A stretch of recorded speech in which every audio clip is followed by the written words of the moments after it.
that's a good idea. That people love AI stuff. So well, Yeah, yeah. I Or it think might get sued because it actually imitates other artists. So don't do it feels like AI wrote these rules. Am I right? that. Okay, I think we should be live. Just chat. Let us know how the audio sounds because I've gotten this wrong so many times that I'm like terrified that there's something wrong with the audio level. So let us know how we sound. Okay, that first thing out of the way. Second thing. Hi, welcome to the Stormkeep. As featured on Honest Wargamer stream, apparently.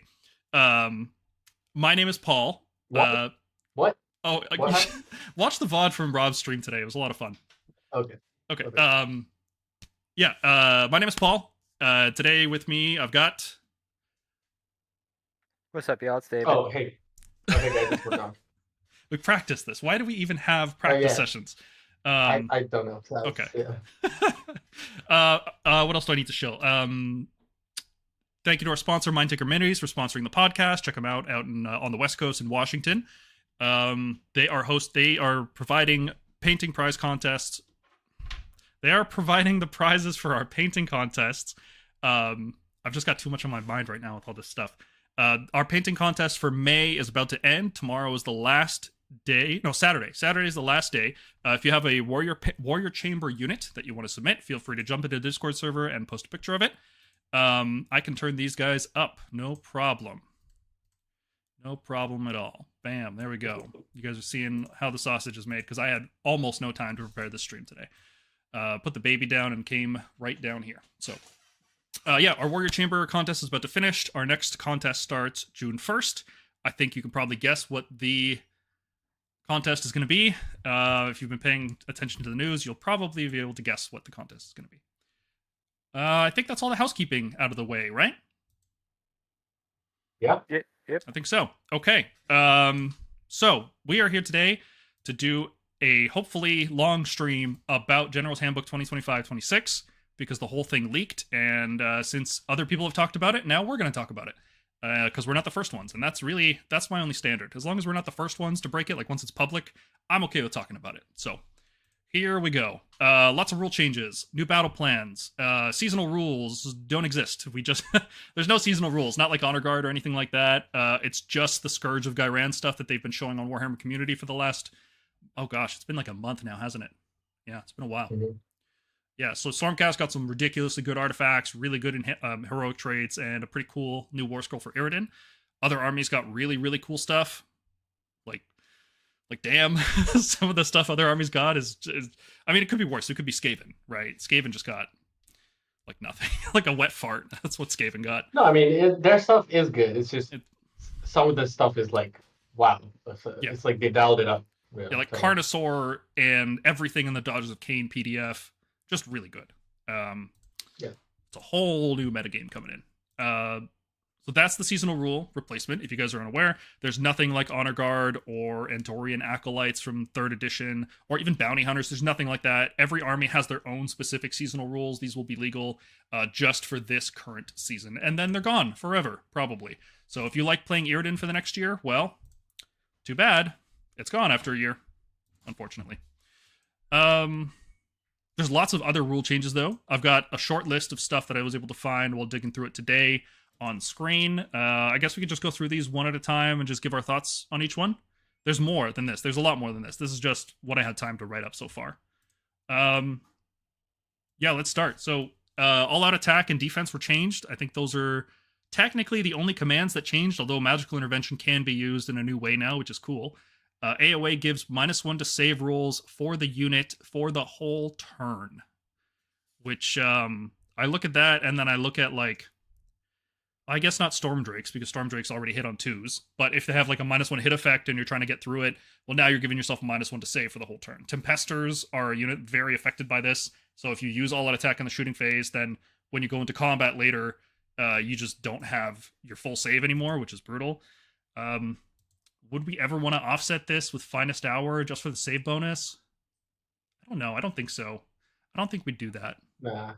I don't think we do it just for that. I think if like you're gonna find a tower, it's like I'm gonna find a tower anyway, so yeah, I'm all attacking.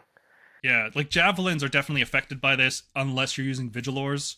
which I think you will find it more difficult to use Vigilors now, because we should talk about the obscuring changes immediately after this. That's You'll the find biggest it thing. more difficult to use javelins.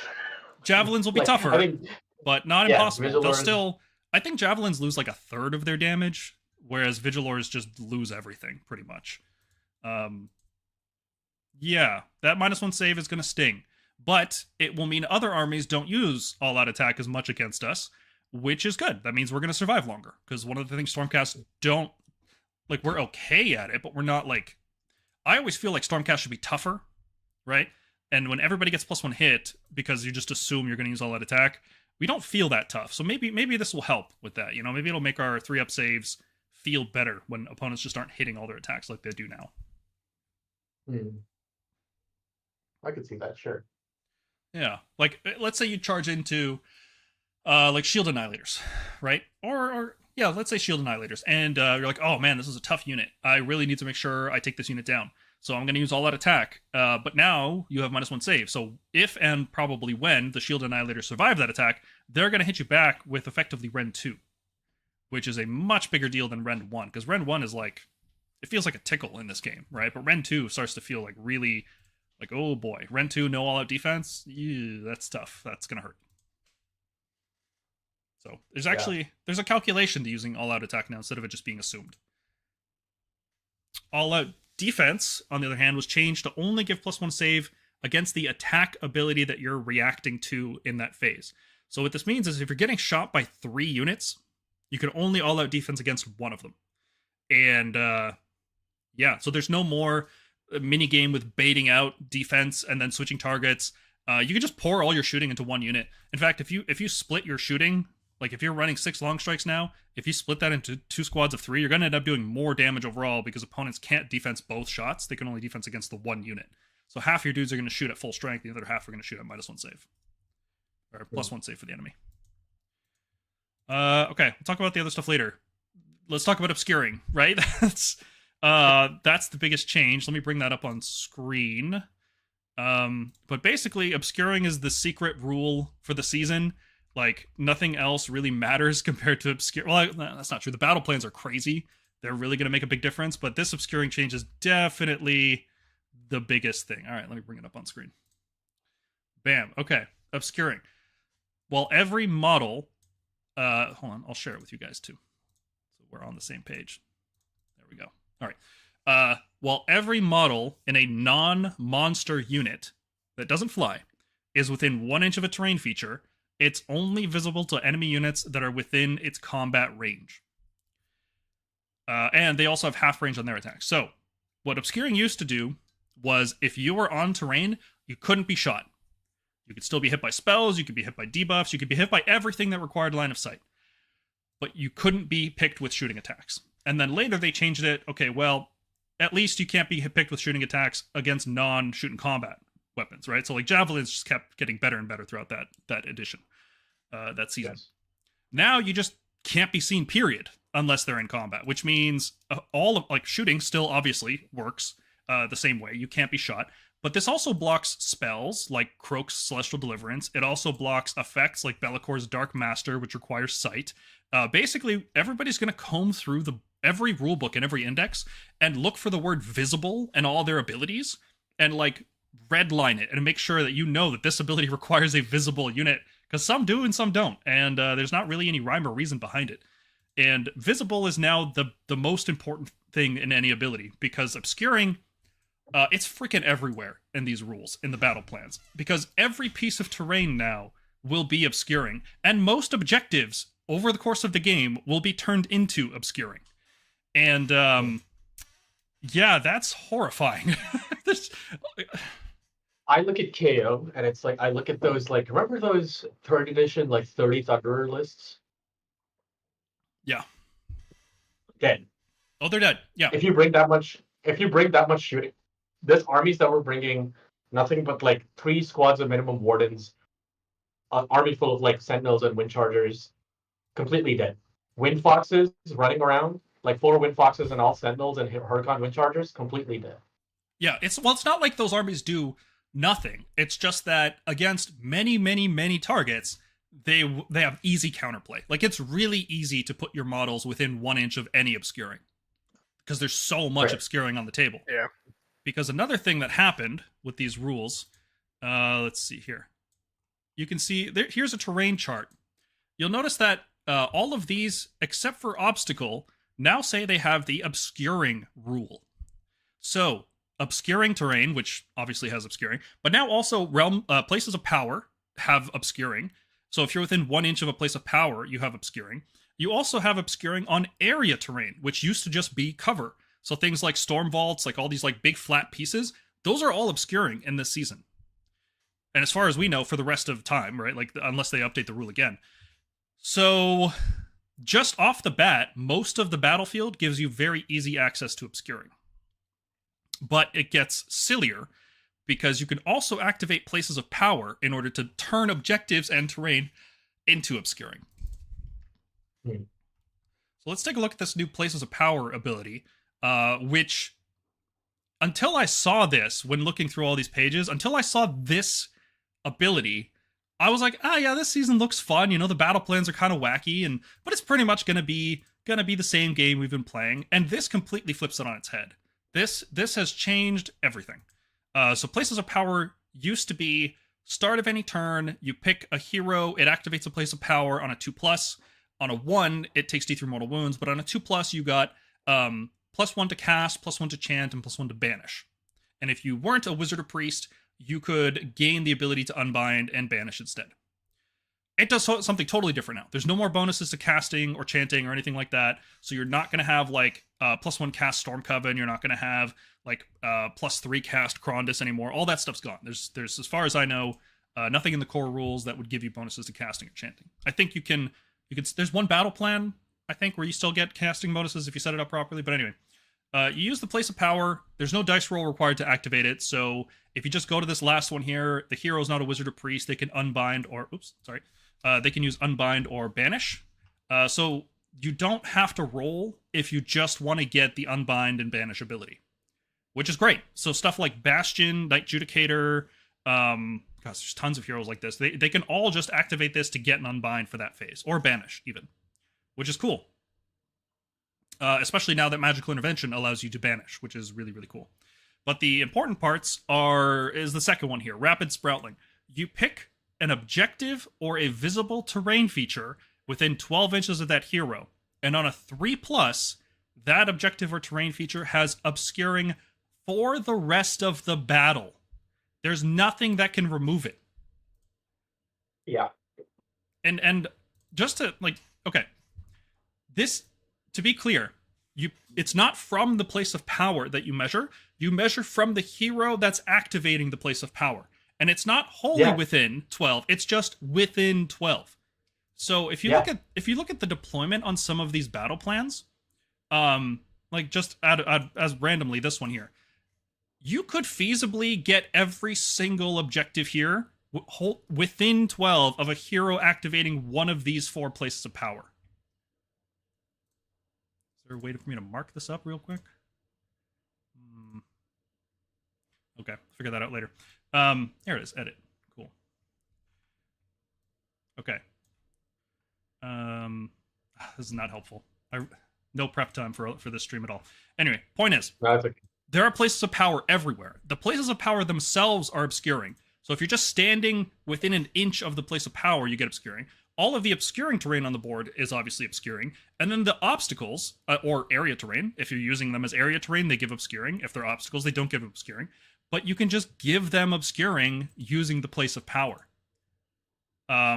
So what you can do is very reliably, I would say, because it just requires a 3+ to activate this ability, you can very reliably have a hero near a place of power, activate it on a 3+ for the rest of the game. The objective that we're going to talk about here is now everything on it is immune to magic from enemies. It's immune to shooting from enemies. It's immune to everything basically except charge mortals and combat.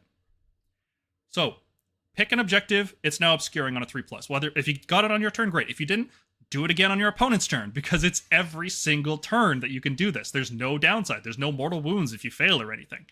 So you just keep rolling until you get it. You drop, let's say, I don't know, 6 Grand Hammers, Annihilators with Grand Hammers. You drop a Lord Celestin onto that objective. They can't be shot. They can't be hit with spells or debuffs or anything. They just sit there until your opponent has to go into combat with them, and then you use the Quicksilver Draft, fight first, and destroy everything. Like, oh my god. This is so stupid. I mean, this gets really stupid on other stuff, like DOK, Corn. Like, Corn will just be like murder lusting and sliding between obscuring terrain now. Mm-hmm. Yeah, it's crazy. There's too much obscuring in the game now. Like, I like the change to obscuring. I like that it blocks spells, because I think everybody's sick of Lord Croak just nuking your army. So it's like, well, he can't do that anymore. Or Tzeentch, for that matter. It's like the minute you engage the Tzeentch army in melee, yeah, once they get a turn, they'll nuke, like, they'll do, mortal wounds galore to your entire army. Yeah, and now they can't. They just don't. Because any unit that's within 1 inch of a bush just can't be seen. It's not wholly within, it's just within.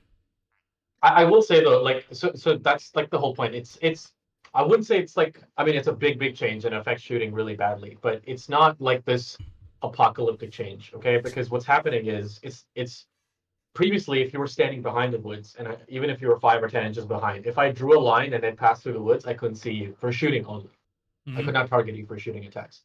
So now that's not the case anymore. I can see you now. I can target you through the woods, but if you need to have every model within an inch in order to not be visible. And what this does is, just like it does in 40K, it creates like these shooting lanes. That stuff, if stuff is there, it will die. And it makes having to move from terrain to terrain, meaning if you don't have the movement for that sort of thing, it makes it really important to have that if you want to protect yourself from shooting. It doesn't mean shooting is dead.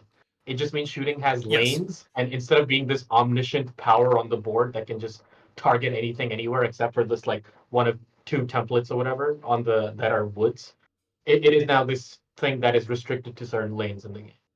Yeah, it also shooting is definitely not dead, right? Shooting like spam is dead. If you are hoping to win the game with missile weapons and magic, no, you have to melee in Age of Sigmar in order to win now. There's just no way about it. Like, we can't run 2x6 javelins and long strikes anymore. That 1-drop Krondus list that was relying on 2 units of javelins and 6 javelins, 6 long strikes, like something like that. It was a crazy amount of shooting, right? That's not going to win you the game anymore. You need melee units. You need things like Questers, Annihilators, maybe Axe Paladors. Like, we need dedicated melee units to play the game properly now. Honestly, Draconian Guard might be playable if they can't be shot. But they can't shoot out either. And the all-out attack change really hurts them. Well, true. That is true. That does. Because if it's the rest of the turn, I thought maybe they could just use all-out attack on their breath if I took 4 concussors. Nope. Oh, concussors on an obscured objective. That sounds good, because unlike Annihilators, the concussors can move out and do stuff later, right? That's another thing I want to talk about in the stream, is the battle plan design is very tilted towards high speed, high mobility, high unit count armies. Because let's just look over them real quick here. Okay, just take a look at how far apart these objectives are. The ones on the sides here, these are on the 7.5 line. They're not on the 15 line like usual. They're at 7.5, which means the horizontal distance between these objectives is up to 45 inches. You can't clear that with infantry. You can't clear that even with most cavalry, right? You're going to have to be able to split your army around and rapidly redeploy or teleport to the objectives you need. And this is pretty common, like right around here. Like, the first table is just full of these battle plans with stupidly wide boards where you have to go 45 inches across. It's just lousy with them. So the way people were playing the game in the Index with just 3 reinforced units and that's your army, that's really gonna struggle a lot to score primary on this. And I would say it struggles to score battle tactics, but if you can kill your opponent's army, well, then it doesn't matter, right? Yeah. These battle plans are freaking wild. I can't wait to talk about them. I can't wait. Okay. What else do we want to say about the obscuring? We'll probably just bring it up over and over and over again during this stream. It's such a big change. early wins are going to be who utilizes obscuring better, and who brought faster things to utilize obscuring better. I agree. For the people who adapt to this change, the quickest are going to have the most success. But once, I would say in about 3 months, once the rest of the community catches up, where are we going to be? Well, I think we're going to be in that shooting lane that you're talking about, Mergonk, where it's like units are just moving between terrain pieces, and hero control is going to become really important. Like place of power and hero control is going to be very important, because if you can stop your opponent from creating that obscuring terrain, you can just start pouring tons of damage into them that they're not expecting to take. Yeah, and it's like, and the thing is, the people think like the threat density for shooting is gone. No, it isn't. Like, Flesh Eater Courts still run Bashora. Okay, Nighthaunt just exists as an army. Idnet Deepkin, more than half that army is flying. Mm-hmm. All the cream units in that army are flying, and they just got a huge boost. Many of the best units in the game are monsters or flying right now. Yes. Yes. You think Sylvanet isn't going to run flyers? You think they're not going to roll up with Larry and Beltanos and 6 Rev Seekers or 6 Lancers? Nope, they definitely are. Like, if I point you to most armies in the game, like, yes, Khorne gets, like, perhaps the most massive boost out of this. And I think so does DOK, because they don't even have monsters outside of Marathi. They have, like, war machines. Yeah. So you can have a Cauldron hiding in the woods, basically. Yep. You can't shoot.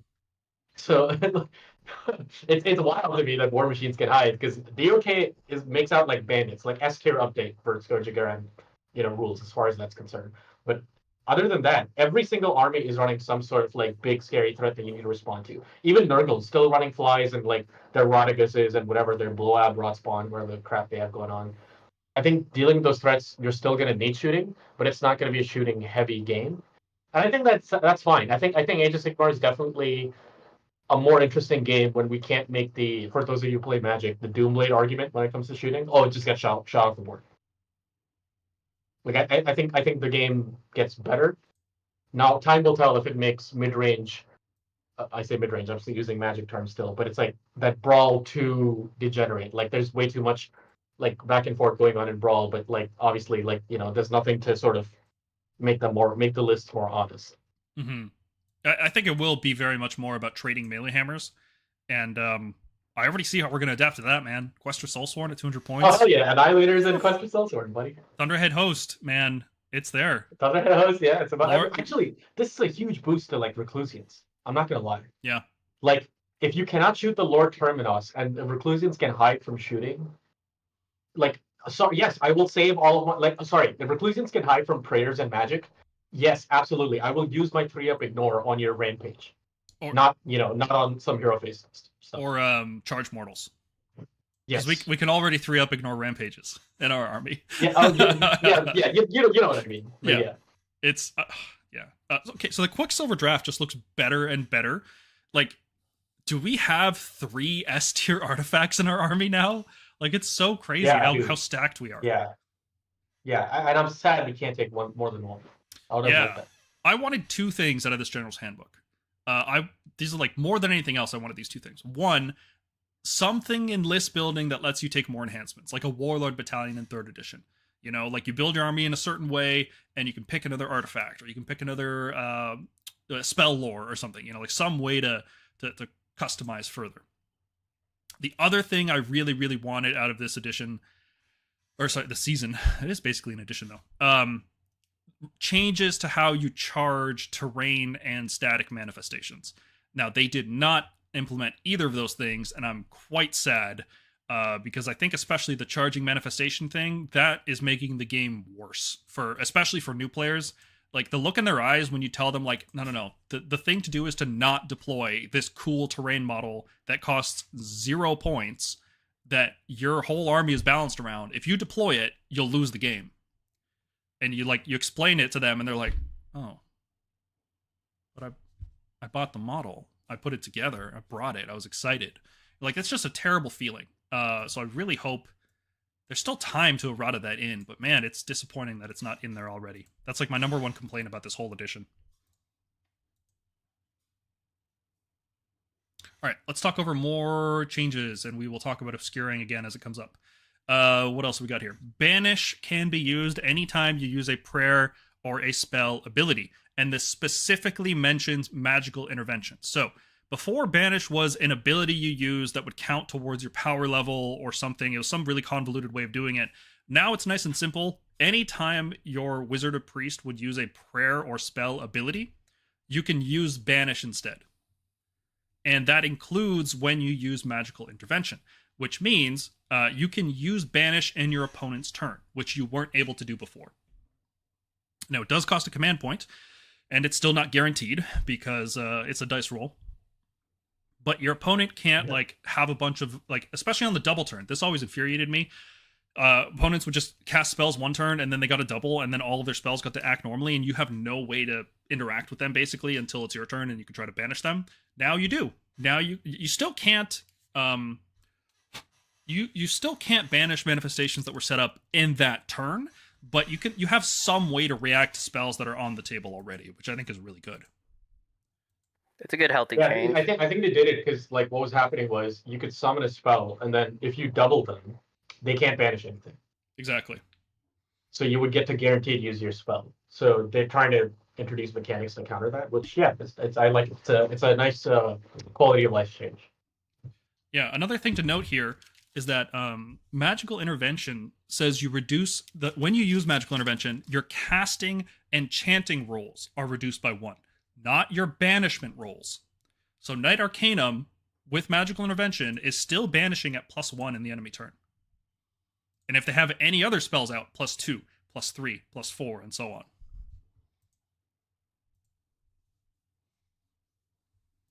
Okay, terrain and manifestation. So they've tried to clean up the rules for these. Before, they had this weird thing where they could be picked as the targets of enemy abilities, but they couldn't be picked by enemy abilities, and they couldn't be the targets of enemy abilities, but they could be picked to be the target of enemy abilities. And it was just confusing, and it was like, well, I've got a -1 save aura. Does your terrain get affected by it? No, because you're not picking it with the ability to be the target, right? It's just an aura. It doesn't work. Now, they're just enemy units. For the purpose of all effects from enemies, terrain and manifestations are just units, which makes 99% of those edge cases are just gone. This is way simpler to deal with. I think Warning Cry will work on manifestations now, so if an enemy summons near Gryph-hounds and you have a shooting unit nearby, you can try to just snipe it instantly with some mortal wounds. There's going to be a lot of interactions that come up. I don't know how major they will be, but it's nice because I hated explaining manifestation rules to people. It was just the worst. Yeah, I mean, I can sympathize with that, but yeah, it's definitely. I'm a little annoyed it wasn't that wasn't addressed in the game. Like I would have definitely liked to see that. Yeah, they've also included this handy table. Let me put this up on the screen again. They have included this handy table for manifestations based on. Here we go. Yeah. Okay. All manifestations, boom, these are the rules. Then specifically for manifestations with no movement characteristic, here's your rules. And then specifically for manifestations with a movement characteristic, here's how it works. So, functionality, I can't see. I haven't had enough time to read this over, but I can't see anything here that changes the core functionality of how endless spells are used with regards to whether they can be charged, how they move, which abilities they use. It's just what affects them that I believe has changed. And terrain basically functions the same way, except for garrison terrain. Because garrison terrain has this fun little clause here that says, here it is, garrison terrain features are units. So you can target, because they're faction terrain, they are a terrain feature, which means you can target them with the place of power. Turn them into obscuring. Now your Lumineth Shrine is a mobile obscuring fortress that also can't be targeted by anything because it's always obscuring, and it's a unit, so it's obscuring itself. Oh wow. Okay.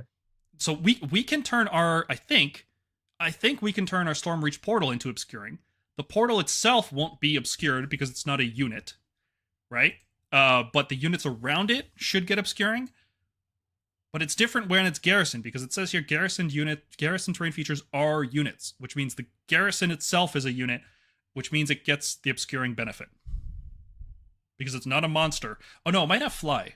The Lumineth Shrine might have fly, so would benefit from obscuring. Okay. Does it have fly? It should. It flies, right? I think so. They fly now? Yeah, I think they've always flied. Okay. All right. So the Lumineth, I could be wrong. the Shrine can't get it, but it can give it to other units, and it can be like a mobile obscuring fortress spreader, which is neat. Am I going to be able to make a Nexus of Grief obscuring and then run around it like a mobile biker? I think so. If I understand the terrain rules correctly, they're a terrain feature. So when you use the Place of Power, you pick a terrain feature, right? I think that's correct. So it gains the obscuring rule if it didn't have it already. I think some of them already did have obscuring. Itself can't be affected usually unless it's garrisoned and not flying, in which case it would be able to. Yeah. So I'm pretty sure Luminor is flying, so they can't. It wouldn't matter. So it wouldn't get it. The Nexus of Grief, I don't know if that's flying. If it's flying, it won't benefit, but it can. I think it should still be able to like move around and give you obscuring. Now that's really handy if you're playing Soulblight to just have a mobile anti-shooting, anti-magic mist spreader, basically. But if you're Nighthaunt, it has no effect because everything in Nighthaunt flies, so it can never ever get obscuring for any reason. Yeah. Unfortunately. So that's why we still bring shooting, because Nighthaunt exists. And they look really good now. That black coach is phenomenal. I can't wait. I mean, their Nexus is phenomenal. I don't know what Soulblight gets out of their Nexus. Like, okay, great, you get to cast some endless spells in a better range. But and they get recursion. Nighthaunt. Yeah, sure. I mean, it's for Soulblight, it's more like a crutch. For Nighthaunt, it's like, oh, it's like blessings on blessings on blessings. Yeah, it's bonuses. Yeah, Soulblight is your army needs this to function. Nighthaunt is, yeah, your army's good. Here's more. Have to say. Yeah. It's yeah. Okay. What else? This might just be a mistake here. Units that charge can never get cover for the whole battle. So in the first version of the core rules, it said cover it works except for units that charge, right? And they had to errata that to say charge this turn. But now they've gone back to the original wording, and that's probably not intended. They're probably going to errata that again. So I don't think this is a real change. I think it's just it's a fugazi. You know? Is obscuring on a model per model basis, or is it unit basis? So model per model. Every single model in the unit needs to be within 1 inch of terrain. If every model, then the whole unit. No, I'm not can't talking about that. Okay. So no, for because you can avoid obscuring if you're within half inch, right? If you're within combat range, you can see them. Yeah. Well, I thought it was half inch. Nope, combat range. Combat range. Okay, so does a unit? The Nasu is asking, does a unit benefit from obscuring from shooting attacks, even if they were charged against? If you're in combat, you can be seen. So obscuring blocks you from being seen by everything that's not in combat with you. No, so if you're asking about Vanguard Paladors with javelins, it means when they charge in, they still get to shoot normally. It's just that if they were all obscuring, you would not get to throw your javelins and bolt pistols into them in the shooting phase. That's right. The shooting phase won't work anymore. The charge phase should work as long as one model is in combat with the enemy unit. Yep. That question's going to come up a lot. We're gonna have to add that to the. We'll put that in the Storm FAQ. FAQ. Yeah. Yep. Yeah. We have an unofficial FAQ on our Discord server that's going in there for sure. Okay. Yep. There's no changes to manifestations or terrain and setting up units, so you can still set up directly into melee combat with terrain and with static manifestations, and then get guaranteed charges. And that's hope that changes still. Still no way to get extra enhancements. I don't think that's changing. I think it's too late. Sure. Okay, I'll wait till you get back for battle tactics. We talked about places of power. But here's a silly one. Covering fire is used in your shooting phase?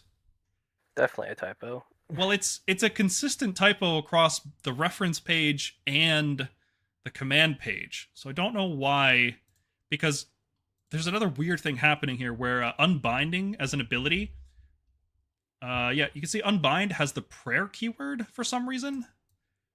And wizards can't use prayers. Only priests can use prayers. So, yeah, but that's in the reference for unbind, wherever it is. I have it somewhere around here, I swear. No, it's just the commands. Anyway, in the reference run bind, it doesn't have that prayer keyword. It's just there. So you can say, well, it's obviously a typo, right? But for covering fire, every instance of covering fire in the rules says your shooting phase. It's there in the command module, and it's there in the reference module as well. It just feels weird to double tap, right? It's It's so double tap. weird. Yeah. And this also can be used after retreating. Not after running, but after retreating.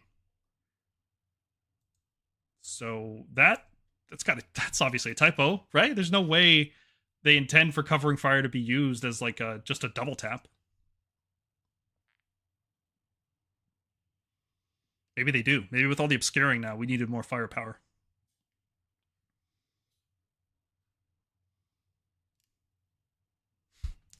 It's pretty silly. All right. Okay, so what's left to cover? Oh, endless spells just got nerfed, like all the way across the board. Remember we were having conversations of like, oh, how should we balance endless spells? Should they have point costs? Should they be summonable once a game? It turns out they just like nerfed the heck out of them. All of them have a 6+ save now, even the Kronspine. So they just die very, very quickly to any kind of damage output. Even like basic screens. And they all hit on 4s, right? And instead of hitting on 2s, every spell hits on 4s now. Horror Gas hits on 4s, Burning Head hits on 4s. I actually like that. I actually prefer that because it was weird how like a Cloud of Dust was like tougher than a lot of units in the game. Yeah, it was very strange. Now, for the Kronspine, I find that a little weird because the Kronspine is like, if it just dies that quick, what's the point to it? I don't. No, but it's because it's endlessly summonable. Like if I fought Seraphon lists where they're just summoning it off turn, like casually. Like Yeah, I think I for guess. that it's okay. Like you still need to invest some resources into it, but it's not unlike it's the same with Soulscream Bridge. Like why does this thing randomly have a 4-up save? Like why is this like a 3rd edition Liberator unit for no reason? Well, that's because we were building a city, and that should be tough, right? It should be should be durable. No, the stuff that made Forbidden Power good is still there, so I'm no change really for me. Like how tough the bridge is very rarely mattered. Shards got a little bit better. Yes, they did. Shards now stop stuff from setting up within 9 inches instead of 6, which is cool. Forbidden Power still the best, but it might cost points. So we'll see. Now, because one thing they announced is, we haven't seen this yet because it's in the battle scroll that's coming probably June 11th, the Wednesday before the General's Handbook release. Their points are still to be determined, and there's still some rule changes from what I've heard in the battle scroll. Maybe errata to a document, like fixing this covering fire nonsense. Like nobody's going to use covering fire in your shooting phase, right? That has to be wrong. Nobody's going to play it that way. Okay, do you guys want to talk about battle plans or battle tactics first? I think battle plans. Yeah, plans. Tactics there's after we look at the battle plans, I don't think we're going to want to look at tactics. Because the battle plans are so cool. Okay. Here we go. All right. So, talking about battle plans. What you guys will notice as I do a scan through all of these battle plans is that most of them have 5 or 6 objectives. That seems to be the plurality. The majority of them have these 5 or 6 objectives. And they tend to be very spread apart. And they also tend to be not inside our territory, which is very good for questers. And you'll also notice there's this underdog ability. The twist for every single battle plan is an ability that the underdog sometimes has to use, but sometimes can use. And these abilities can be very strong. Like, for example, on this battle plan, the underdog can pick a friendly unit that's within 1 inch of a terrain feature, and you return a slain model. So, a Croxagore comes back to life, or a Stormdrake just comes back to life, back into the unit. I would say that's very strong, especially because that's start of battle round, so that's before you do any like hero phase or anything like that. And then if you rally, you can then put the rallied models next to that model that came to life at the start of round, because when you return models to a unit, they have to be within coherency of models that were already in that, like alive at the start of the phase. So that's a very strong ability. This one here, each of your guys contesting an objective just heals 3.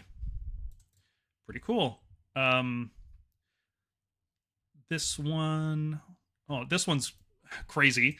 The underdog picks an objective and then routes all the enemy models that are on that objective to that objective. They can't move for the whole round. Well, they can move, but they can't leave the objective, so they just get stuck there. So if one model is contesting an objective, that unit is stuck on that objective. They can, swing around it, but that model can't leave the control zone. It can't use setup abilities, so it can't use teleports like translocate or things like that. You just say, okay, you're holding that objective? Good. Stay on that objective. And that is really, really strong, especially because this has 4 objectives. So you can just control the other 3, and you know that your opponent can't come bring a big unit over. So if your opponent charges... It makes underdog really powerful. And I have to wonder if they're going to do a 40k thing and restrict the underdog to a points threshold instead of just... Because otherwise you're going to be gaming your opponent for 2 points every time. Yes, you will. Because you'll notice almost all of these battle plans have this scoring. Score 5 if you have 1 objective. Score 3 if you have 2 objectives, and score 2 if you have more objectives. So most people on most battle plans can pretty frequently score 8 points, and then it just comes down to whether or not you want to score those last 2 points in order to become underdog or not. Now, battle tactics are another consideration, but you don't have to do battle tactics every single turn. You have to just do 6 of them over 3 turns at some point in the game. Right, but they don't have to be it doesn't have to be like I pick a tactic round 1, I have to score it round 1, pick one round 2, score it round 2. It's not like that anymore. There's a lot more freeform to it. So you should be aiming to score at least 8, probably hopefully 10 per turn. And then that 2-point swing is going to be the difference whether you're underdog or not. And once you're 2 points behind, like you're underdog until you're not really, until you catch back up. And these abilities are very, very strong. Like this one here, for example, you pick an objective you control and another objective anywhere, and you draw a line between them, and then you get +1 casting, chanting, and banish for each unit on that line. And enemies take D3 mortal damage on that line. And that's potentially 4 times throughout the game you can do that. And that's for the whole round. And they don't have to stay on the line to keep the casting, chanting, banish bonus. You can move off it, and you're still good. Let's see here. This one, look at the deployment on this one, guys. This is so absurd. So weird. It's like you're playing Kill Team or Spearhead, right? You're playing on half a board because the red objective is worth 5 points, the green objective is worth 3 points, and the blue objective is only worth 2 points. So this is just like Destruction Player wet dream. Like, oh my god. I can't believe this. It's so... Kragnos moves across the board and charges you.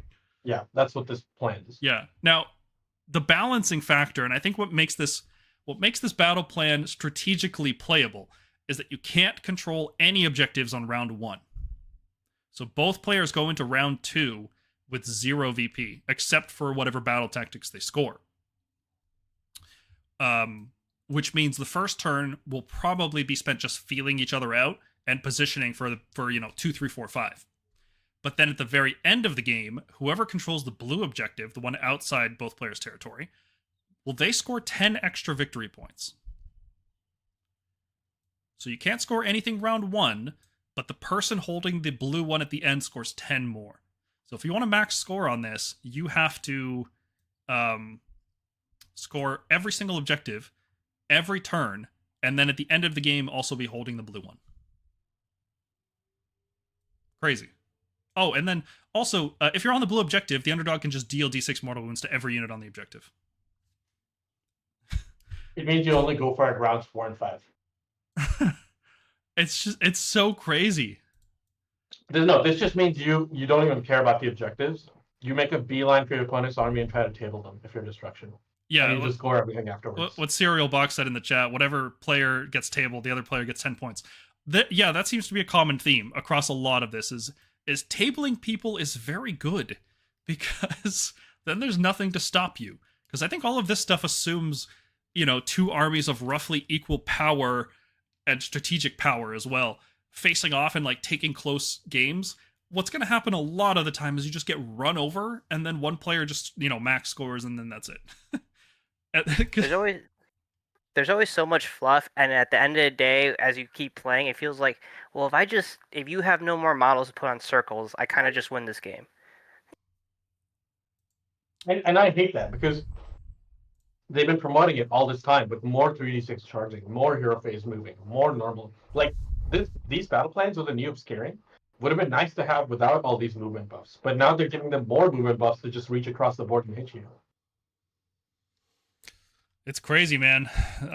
This one, I can see a lot of tournaments ditching this one because it is just so like this deployment. Imagine playing on a board like that. It's 30 by 44. Like, it's insane. I don't know. Okay, what's another really cool one? Okay, here, this is 5 objectives, and they are spread very wide. And there's places of power that you can use to probably the green objectives and the middle objective you can turn obscuring pretty well, pretty easily, right? The red ones won't have obscuring, but they're also on the flanks, so, you know, how important is obscuring over there? I'm not sure. But look at the underdog ability.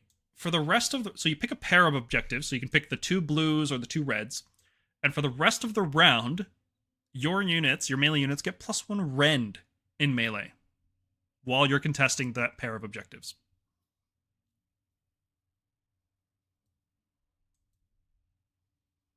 Yeah, it's crazy. Yeah, that's wild. That one's wild. And looking at the location of the large obscuring terrain near these objectives and the area terrain, which again has the obscuring rule, it's actually going to be pretty easy to contest these objectives while being immune to shooting. It's yeah. What else we got here? Cyclic shifts. Oh yeah, here's a fun another one. 6 objectives. So how do we decide what is area terrain or obstacle? How do we decide that? The players are supposed to agree on it. You're supposed to discuss it. I'm assuming if you go to a tournament, cause any problems. No, not at all. That won't cause any problems. Me rolling up against the KO player saying, "Hey, actually, everything is obscuring. Can we play that way, please?" Thanks. I assume TOs will have to clarify that. Yeah. It'll be either that or a dice roll. Probably, yeah. Yeah, it's probably just gonna be dice roll. It's gonna be like that with like 4th edition 40k, where it's like if no players agreed, you just had like dice it or something. I hope we adopt a standard as a community that it's all obscuring or none of it is. You know what I mean? Like it's all obstacle or it's all area terrain, and then just keep it simple. But the community is not that unified, unfortunately. Serial Box says, I assume you still have to deploy 9 inches from your opponent's territory. Yes, the deployment restriction is in the deploy ability in the core rules. When you deploy a unit, it has to be more than 9 inches from enemy territory. That is just part of deploying a unit now. Yeah, so the twist on this one is you pick a pair of objectives. So you pick the 2 blues or the 2 reds or the 2 greens, and nobody can control them anymore. So do you want to split the board across and have only the flanks matter? Well, the 2 greens can't be controlled anymore. Do you want to like funnel everything into zigzag patterns? Like, do you want to just go very defensive and even the score? You can make the reds uncontrollable, and then it's just green and blue, and that's really hard to attack into. But if you're ahead, or I guess you're not ahead because you're the underdog, but if you're ahead on board, then you could just create that scenario where you become very defensive and then you just rack up points. It also takes control away from any units that are any player that's currently controlling them, which means if your opponent, for example, is standing on 2 objectives and you're standing on 1 objective, you can be like, okay, well, I'm going to disable whatever 1 objective you're standing on, and now I only need to control 1 other objective. So let's say your opponent stands on red and green, and you're standing on green, and you can say, well, okay, red doesn't work anymore. Now I'm going to stand on green and blue. And now I have more objectives than you, and that's an easy score for me. Like, it makes it easier to catch back up, right? While making it harder for your opponent to do the same. I think I'm going to really like this one. This is the kind of battle plan I really like playing, where it's like the primary objective shifts throughout the game. I really like that. Oh, here's another one. Pick a pair of objectives. So, pick the reds or the blues or the greens. And for the rest of the round, all units have strike last while they're contesting either of these objectives. So, as long as you can pile onto the objective, so if an opponent is sitting on an objective, you charge into it and hopefully don't finish on top of it. That way, combat phase starts, you don't have strike last until you pile into the objective, at which point it won't matter anymore, but your opponent does have strike last. Or if you, camp 1 model in the middle of the objective, anything that charges into you will get strike last. Hmm. And again, 6 objectives, super spread out, places of power in range so that you can convert a bunch of this into obscuring. Makes it hilarious for a guarding player. That's about it. This is nuts for questers. Like, this is such an amazing quester map. Holy hell. Most of these are. I've only seen Yeah. 2 plans, I think, that aren't friendly to questers. Yep. Like, look at this one. Another amazing quester one. Like, there's too many objectives to pick from. I don't know which one I would make the quest mark. But yeah, so this one is a really weird gimmick. There's a lot of words. I can explain it very simply. The underdog, if one player falls behind, or if you take a double at any point, the underdog has to activate this ability. And what the ability does is you pick 2 objectives, not a pair, just any 2 objectives. So you can pick, for example, 1 red and 1 green. And then all units within 6 inches of those objectives get taken off the board and then put back onto those objectives one at a time, starting with the underdog. And yeah, that's pretty crazy. Oh, your opponent's best hammer, like your opponent slid a hammer unit just outside the territory onto the green objective. Okay, I'm going to go down 2 points, right? I'm not going to score more objectives than my opponent. I'm just going to score the same number. I'm going to become the underdog, and at the start of the next round, I'm going to transport my opponent's best unit into the other corner of the battlefield. And then even if my opponent gets that priority roll and wins, you'll see here it says they can't use move abilities in the first movement phase. So the play here is to become underdog, make your opponent's best units just somewhere else on the board, and then they can't move. They're out of the game. And if you do this to, like, imagine doing this to a block of Chosen or something. They're done. They can't re-engage anywhere meaningfully for the rest of the game. And if you can't set them up, they go into reserves. It's not a real reserve because it's not considered. Oh no, it says reserve. Okay, it is set up in reserve, and then it can just come on a battlefield edge. I don't think anybody's going to be able to position such that you can't deploy like that famous 40k game with the Tau. I don't think that's going to happen. But this battle plan looks just wacky and silly and all kinds of fun. And also, so there's specific rules here. The units that pull off objectives are just within 6, but when you place units back on the objectives, they have to be wholly within 6 and not in combat with an enemy unit. So if you have something like a Karazai, you put it back on the objective and it goes right in the middle, and then nothing can possibly get wholly within 6 of the objective and not in combat with you. So you've basically just taken that objective and your opponent can't take it back with those units. But let's say you have something like if your opponent has a bunch of Mega Gargants, because that's Mega Gargants for you, right? They like to gang up like that. If you're underdog, you place first, you put a unit down, and then the Gargant just can't be wholly within 6 of the objective. It's not possible for them to fit and not be in combat. Like basically any model in the middle of that objective. So you're just punting Gargants to the other side of the board or putting them into reserve constantly. It's so silly. I mean, there's a lot of friendly units that can't be put up that way. Wholly within 6 and more than 3 away. Yep. Now, it says you can't use move abilities. There's a lot of abilities in this game that have the move keyword. Redeploy, for one. So if you play Caradron on this, they can't redeploy the turn after that first turn. So if you take the top of turn 2 or whatever, they can't redeploy away from you. They just can't use move abilities at all. I'm trying to open up the core rules to see what the other move keyword abilities. I think charge has the move keyword as well. So I don't think you can charge even. I think it might, yeah.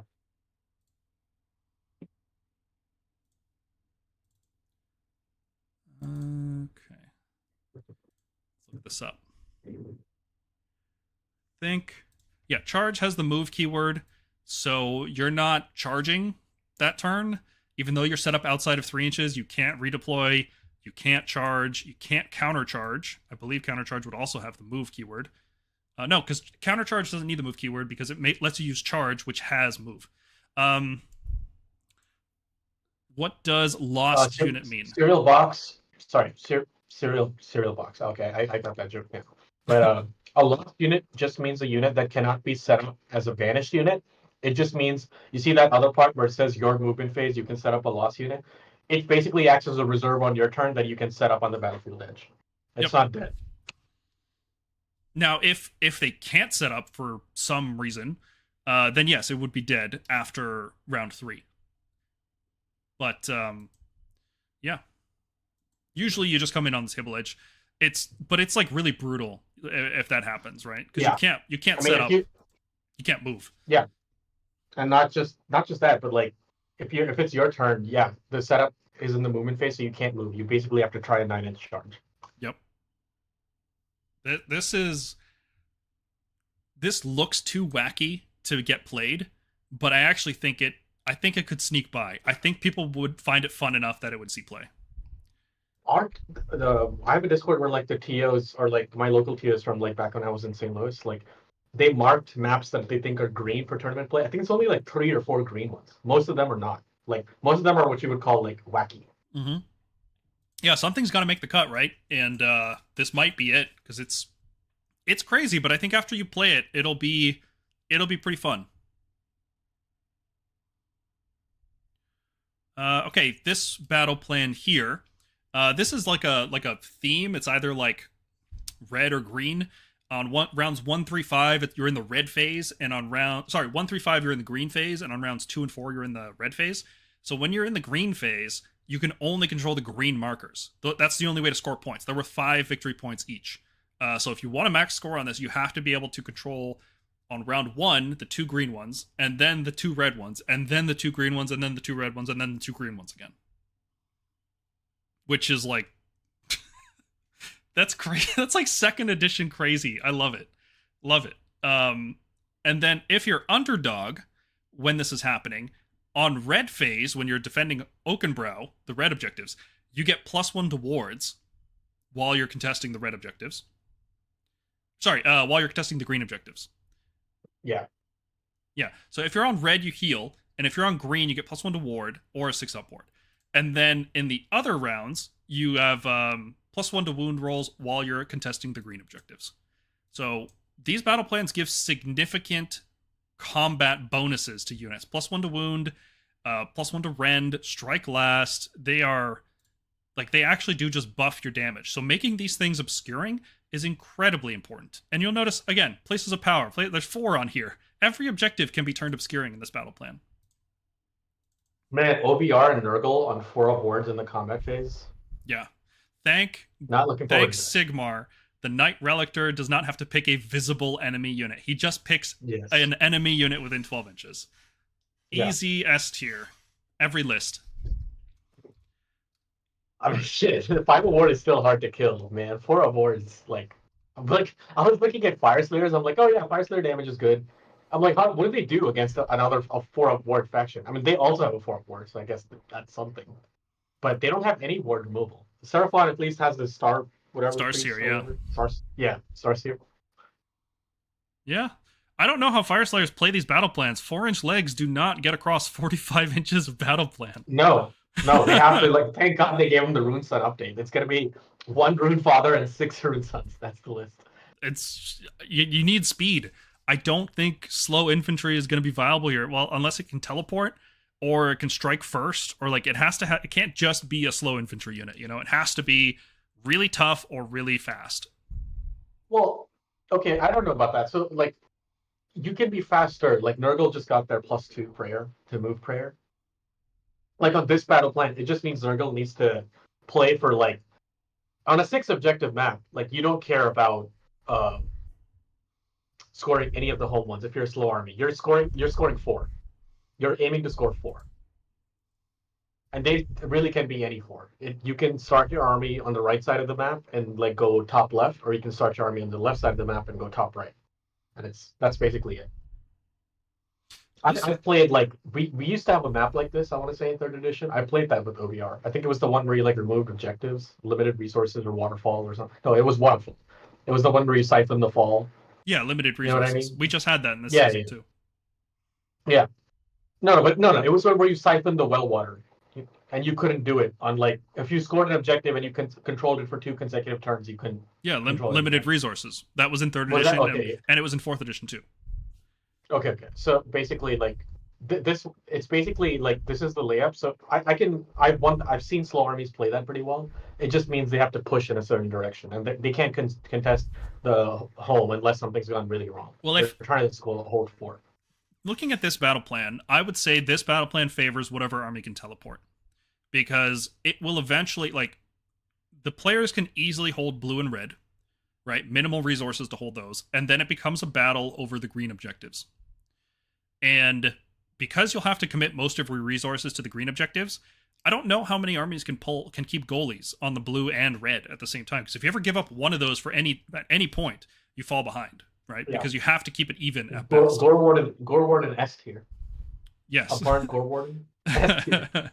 Yes, Gore Warden looks phenomenal here. Teleports just in general look really good here, because as soon as something is left open, it's snagged and it's gone.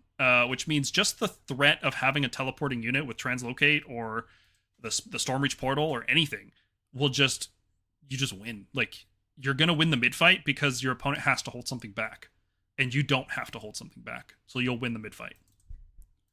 I feel like that was always the weakness of like slow armies. Like even in the Dawn of War style deployment, if you had 3 objectives in your home, 3 in the opponent's home, slow armies just never had a good way to win that.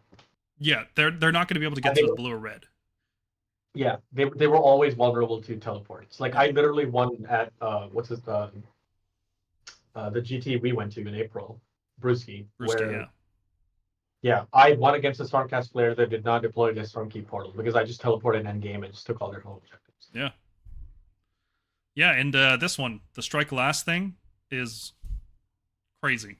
Also, if you're underdog, you must use this ability. So as soon as one player gets behind, everything on objectives gets strike last. So you can use that strategically. At some point, you can drop 2 victory points from controlling more objectives, and all of a sudden, everything on an objective has strike last. Potentially on both green objectives. It's just a whole strike last quadrant of the board, the whole middle, which is nuts. Yeah, I like the previous one. I like Roiling Roots. Let's see here. Passing Seasons I think is interesting. It's not my favorite, but it's like a, I don't know, like a 7 out of 10. It's pretty cool. Pass of the Fae is like wacky 10 out of 10, but like I don't know how competitive it's going to be. Roiling Roots looks set up pretty well for competitive play. I really like that. In a season focused around melee units, this seems to be the one battle plan where the middle objectives can't get obscuring. I don't think there's going to be a way to have a hero activate the place of power and then be within 12 inches of the objectives in the middle there. So maybe if they're like a monster with 160 millimeter, maybe. But no, that's still too far. That's too much. The green one's too far. Green's too far, yeah. So blue is a stretch. I think you can make it work, but green is definitely too far. So I like this. I like Roiling Roots. Yeah. Cyrus in the chat says having every model in a unit be within 1 inch of a terrain feature for obscuring is pretty difficult or impossible depending on unit size.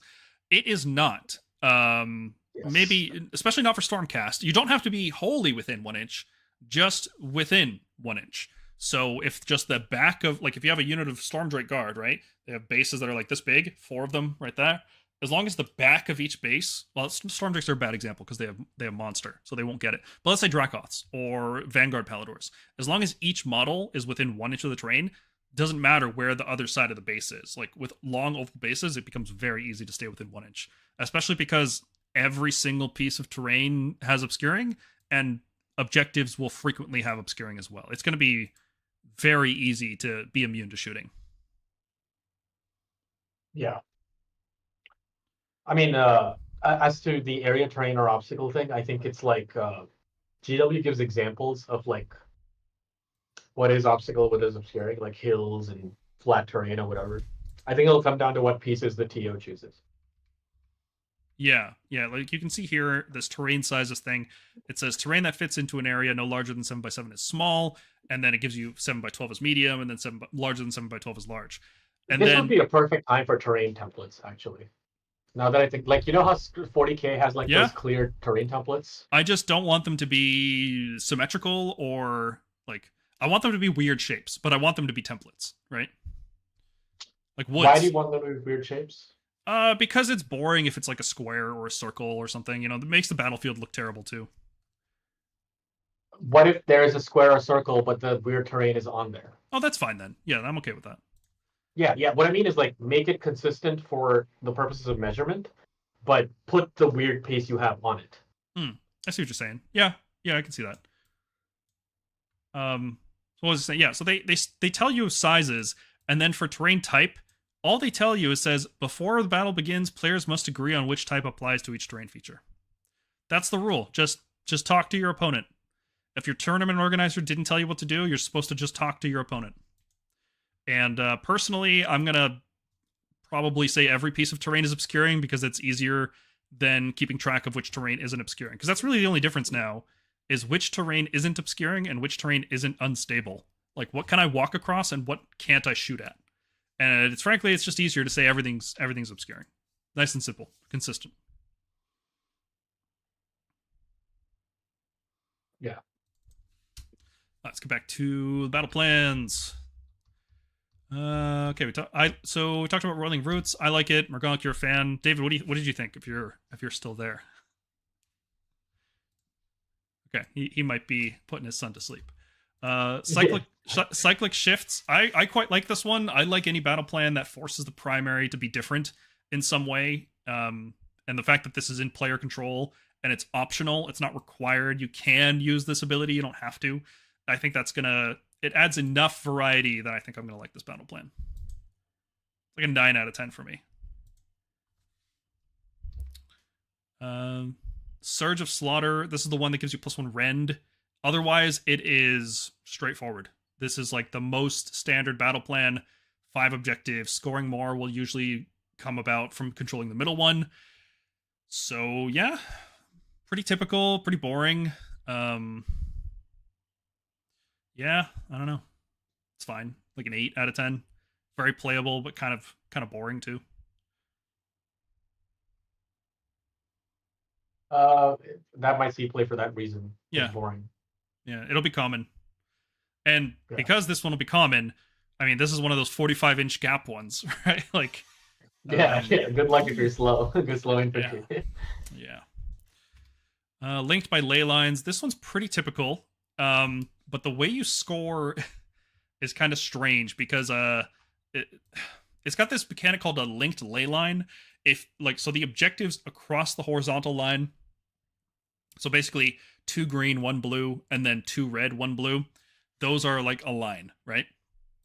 You score 3 points if you have an objective, 3 points if you have 2 objectives, 2 points if you have any pairs of objectives, which means 2 green or 2 red, and then 2 points if you have the whole line. So realistically, it would be a massive overextension to try to score anything except 6 points on the first turn, because all you want to do is have 1 and have 2.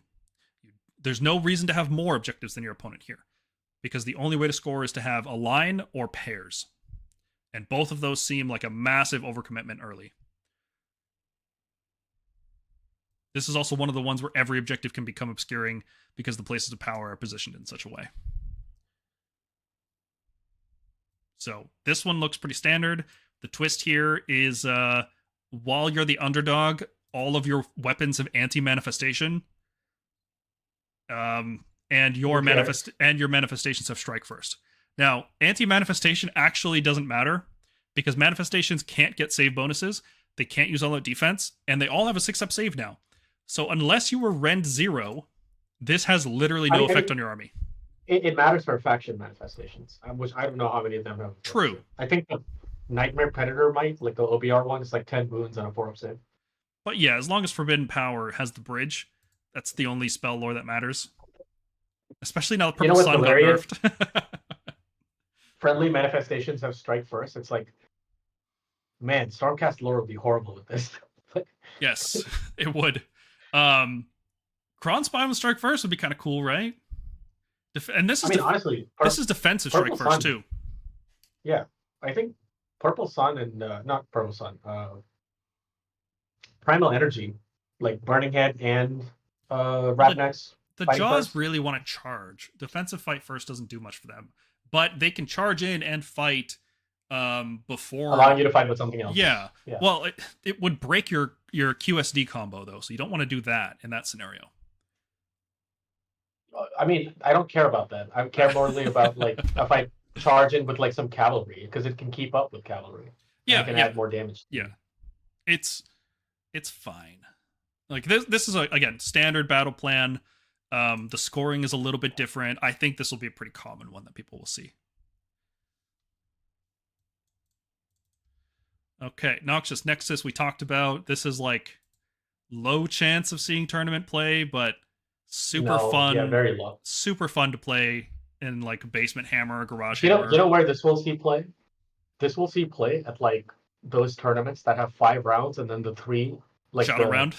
Top eight cut or whatever. Yeah. That's because if they want to switch up battle plans, eventually you have to start putting in ones you don't really want to. And I think that's where like this comes out. There will be events where this is in the pack, and this being in the pack will make people turn their heads and pay attention to that event. You know, it's like a person with a strange hairstyle walking around in public. Everyone's like, you gotta look at that. It'll be like a destruction-loving TO who loves Kragnos. Rob will put this in their pack. Rob was making. If Rob was making a tournament, he definitely would put this one in his pack every day. Okay, the life roots. This is a very, very weird one, but I think it's very cool, and I want to see this in a lot of tournament packs. So I talked about the underdog mechanic, which is you get to return a slain model, which is so cool for us. It's like a guaranteed rally of a Vanguard Palador, right? Awesome. Love it.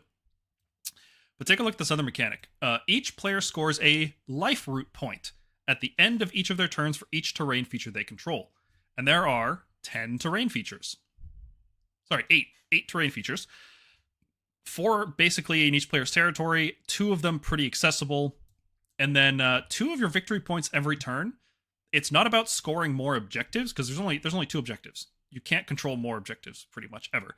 But whoever has more life root points scores 2 VP every turn. So, and these are cumulative. They never expire. They never go away. It's not the life root points you gained that turn. And remember, you don't control terrain unless you keep units within range of it. If you move away, you don't retain control of it. So for you to consistently score 2 points per turn, you have to keep units near all the terrain all the time. Yeah. Isn't that crazy? Oh, yeah. Oh, geez, yeah. Yeah. This is like...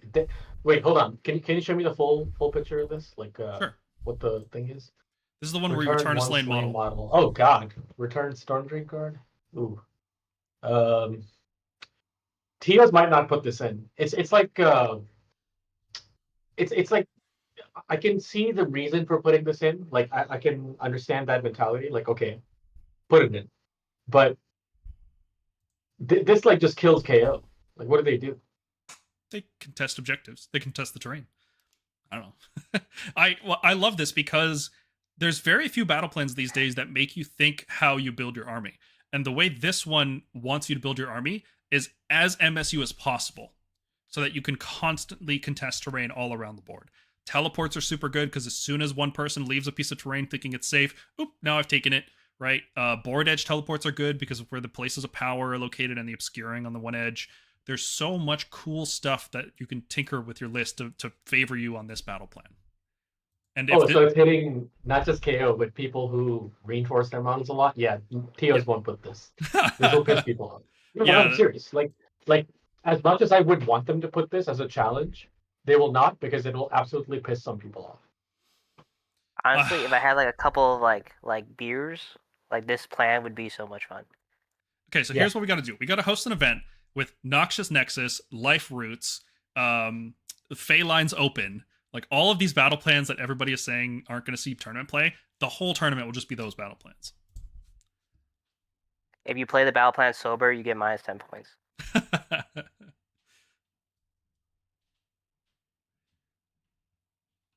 All right. Bountiful Equinox. So, Jesus Christ. Look at those places of power. Look at the obscuring. Yeah. You can't move across the board without being obscured. The twist is bloom. You heal 3. Okay, this might actually see play. Yeah. Yeah. There's so much obscuring. So score 5, score 3 if you have 2, but then you score 2 instead of scoring more objectives. What this one wants you to do is to score colors. So if you have at least one of each color, you score 2 points, which means green, red, blue. So what this seems like it's going to be is it's going to be about controlling the blue one because the other two are in your territory, right? I think what it's actually going to be about is denying the red and the green. I think if you can deny red and green, it doesn't matter who controls blue.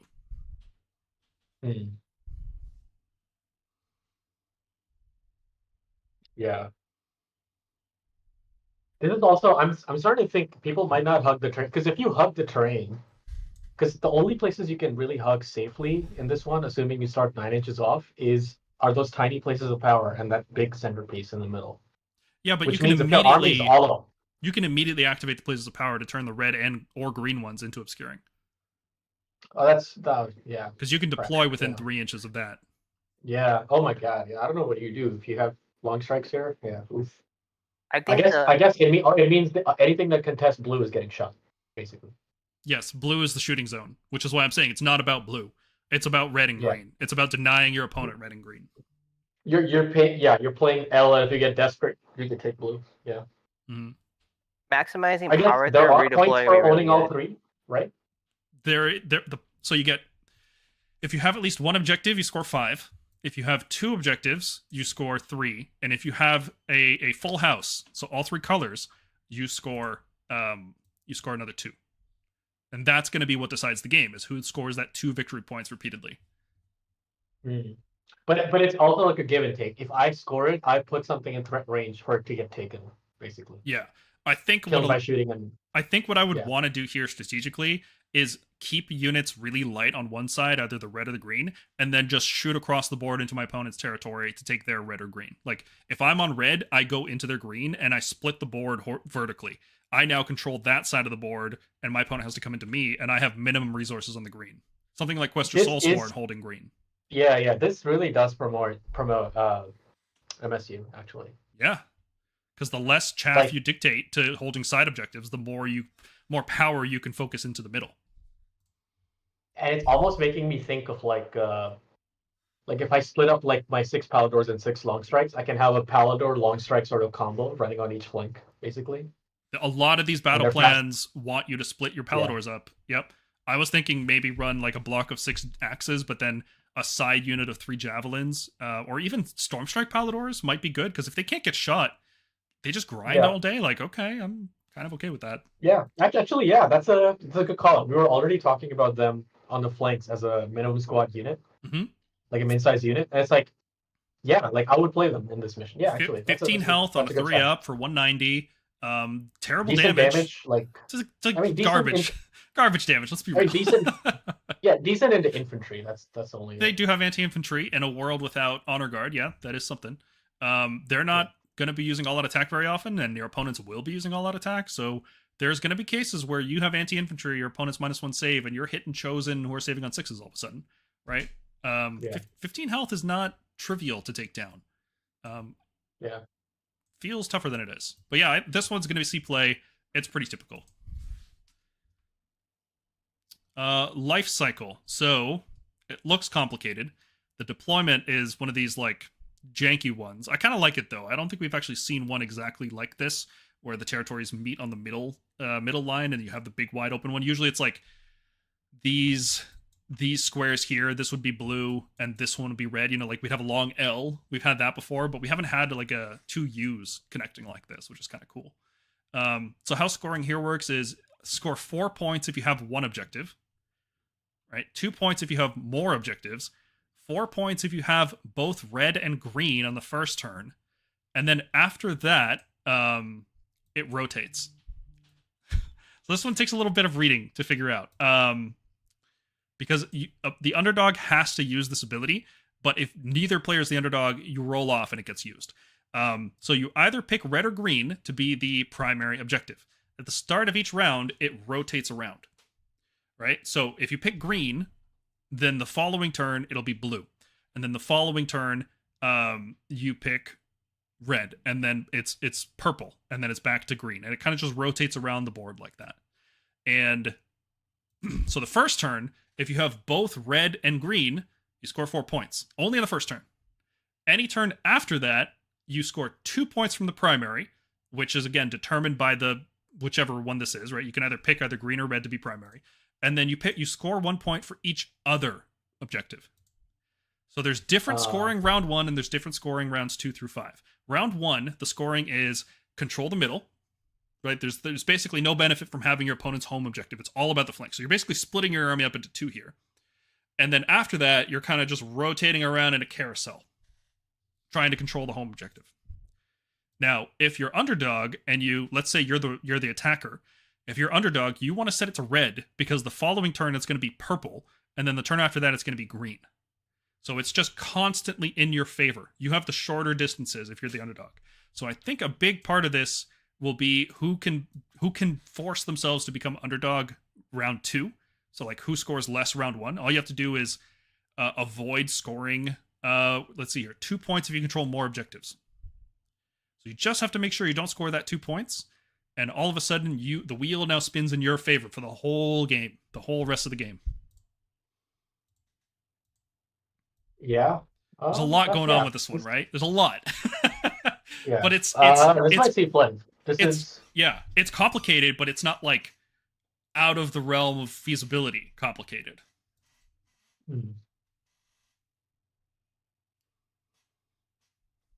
Wait, hold on. So, okay, before and after the primary. Okay, guys.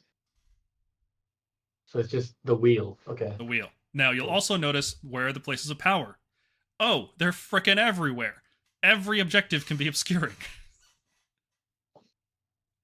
So, this one, you want cavalry. You want the wheel, and you want your cavalry chasing the wheel while you keep something tough enough behind you that your opponent can't just take your objectives from you. Because you still, for the whole game, you will score 2 victory points if you have more objectives than your opponent. So you still want 3 of these. Yep. This is a cool one. There's a lot to think about. Yeah, I'm honestly, yeah. Like, man, if this was Battlefield 5, I would not be happy. This is like, oh god, please let this be round 1. I'll get all my thinking out of the way nice and early, or like round 3 in a GT, so it's like, okay, end of day, whatever, fine. Get it out of the way. Yeah. Okay, creeping corruption. So, 6 objectives, super wide. This is Scorched Earth with even wider objectives. Or, what was the other one? Close to the chest. There was another one last season. There was a bunch of these that were 6 objectives, but these are very far away, and look at that. There's obscuring, places of power, and range for every single objective. So every objective can be obscured here. I mean, the good news is it will take 4 turns to set that up, right? Turns, not rounds. Yeah. Turns, Yeah. not rounds. Yeah. Yeah. So, I mean, and also, like, but potentially 3, because each player can activate it. So if both players are trying to make everything obscuring. Sure, but I'm saying for a single person trying to do everything, at least 4 turns. And the thing is, you have to expose a hero, so you will at least make that predictable. No, the hero places of power obscuring too. So if a hero's within an inch, they can't be shot. No, I'm saying, like, for instance, if I'm the defender here, I can the bottom right place of power. Sure, that makes perfect sense. But like, if my opponent then realizes that I'm just trying to make everything obscuring for the benefit of my army, they know to then protect that place of power, the one that's like in the middle of the board. Yeah, I guess like the green ones here are the ones that are hardest to turn into obscuring, right? Purple, blue, and red are very easy to turn into obscuring. Yeah. But this is a very standard battle plan, aside from the fact that it's 6 and it's wide. Very standard, score 2, score more. And then you get this like ley line thing going on where you pick an objective you control and you draw a line to another objective, so you can like do from green to blue or from red to red. Or green to red, right? Like across your own army, and then give yourself +1 to casting, chanting, and banishment rolls. And this is for each unit. So if you ever become underdog, okay, I have +1 cast, +1 chant.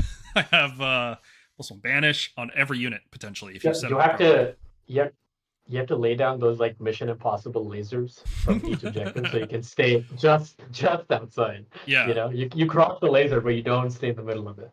And if your opponent ever is careless and you can just clip a whole bunch of units to deal D3 mortal wounds to them, I think it's the D3 mortal wounds thing. That's what makes me not like this battle plan. Right? I don't like battle plans where the battle plan itself does damage to players. I like it when it gives players bonuses that increase their damage. I don't really like direct damage from battle plans. So I personally don't like this one, but it'll be in a lot of battle packs because it's so I don't like vanilla if it was just otherwise. one mortal wound. I don't like D3. I think D3 spikes too much. I think D3 can like when you take 3, you'll feel really bad. Like Yeah. if it was just inflict one mortal, I think it would have been fine. I guess you could offset it with healing from the place of power too. Well, I suppose, yeah. But you can also just avoid it. Like there's certain spots where if you stand, because it's the line is drawn from the center of each objective to the center of the other objective, so you could actually just never get hit. But it seems like so. Yeah, much that's what I mean. You set up those Mission Impossible lasers. Yeah, and yeah. then you just stay within safe zones the whole game. It's gonna be annoying. It's gonna be. Dan says, "I am ready for Cav to be unreinforceable." Me That's too, but apparently that's not happening. Well, it might happen in the battle scroll, and yeah, So- I'm hearing a lot of like, oh, it might only happen to 5 wound Cav. So like Vanguard, Paladors, you know. it might if it's Constant happening. place start. If it's happening, it's happening to very specific units. Because you can take a look at this clause here at the end of 3.3 reinforced units. This didn't exist before. These last 2 sentences didn't exist before. It says, in addition, some units with a unit size of more than 1 cannot be reinforced. This will be noted on their battle profile. So this clause could exist because we already have units like that, like the Questor Soulsworn or any other Warcry warband. But we already have those units, so that didn't require this clause. Which to me says either they're patching what they consider a hole in the rules, which didn't need to be patched, or they're adding this clause because they are now thinking about it actively. And why would they be thinking about it? Well, because they're targeting specific units and saying this unit can't be reinforced. I expect Vanguard to be one of those because they have a fight twice, once per game. I don't know. I honestly don't know. This could go either way. It's way too soon to tell. We'll have to wait for the battle scroll to figure that out. I will say though, Dan, if they make cavalry non-reinforceable, I hope whatever they hit can go down in points. Like if they're gonna make Stormdrake Guard non-reinforceable, I would rather have like 260, 270 point Stormdrake. Well, Stormdrakes are just dead anyway, so I don't think it matters because using all out attack gives you -1 hit. It's brutal. Yeah, but I'm saying they should make them cheaper. Like the only strength was taking them in that 4 block and just like wrecking havoc with it. The 2 block is just not good. Yeah, especially not for 320 or whatever they call it. Not for its points. Yeah, that's what I'm saying. You drop it by like 70, 60, we're talking. Yeah, if they're like, well, not as cheap as a Stegodon, but well, no, but like if they were 240, 260, I could see 260. Yeah, 260. Yeah. 260, 270, I'd play them as yeah. And then like 130 if you bring Draconis. That could be cool. I can see that. Okay, where were we? Battle plans. We're almost done with them. Cripping Corruption, I think you'll see play. I think it's a tournament-ready battle plan. It looks, I don't know, it's too plain. I love the layout. I love super wide battle plans.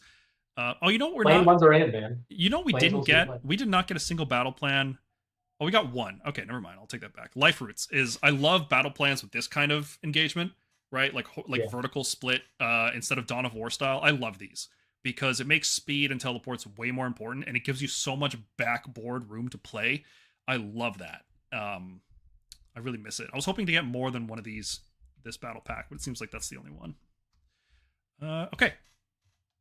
And then the last battle plan is very typical. It's 4 objectives, score 2, score more, all that stuff. And then the twist is really what's interesting here. This is the one where units get rooted and stuck on objectives. So how that works is you roll a dice for each unit contesting an objective, and on a 3+, every unit gets, that unit gets rooted. And if it's rooted, the entangled models, let's just start using the right words here. Entangled models must stay within the control zone. And while a unit has entangled models, it can't be teleported. You can't use things like Translocate or Vanguard Wing to teleport it. So effectively, I'm on an objective, my opponent's underdog, I'm now stuck on my objective. I can't translocate them away, I can't redeploy off of it. I have to keep at least one, whatever models started there are stuck there for the entire round. My opponent's turn and my turn. And that is incredibly disruptive because a lot of how people play this game is they will get in with their hammers and then they will try to get them out, you know? And if you're telling me that I can get Chaos Chosen stuck on an objective for an entire round because they had to fight 5 liberators and now they're stuck there for an entire round, woo, I'm loving that. Or even like Big Pig or some Kragnos or anything. Yeah, it is really hard to score more on this battle plan.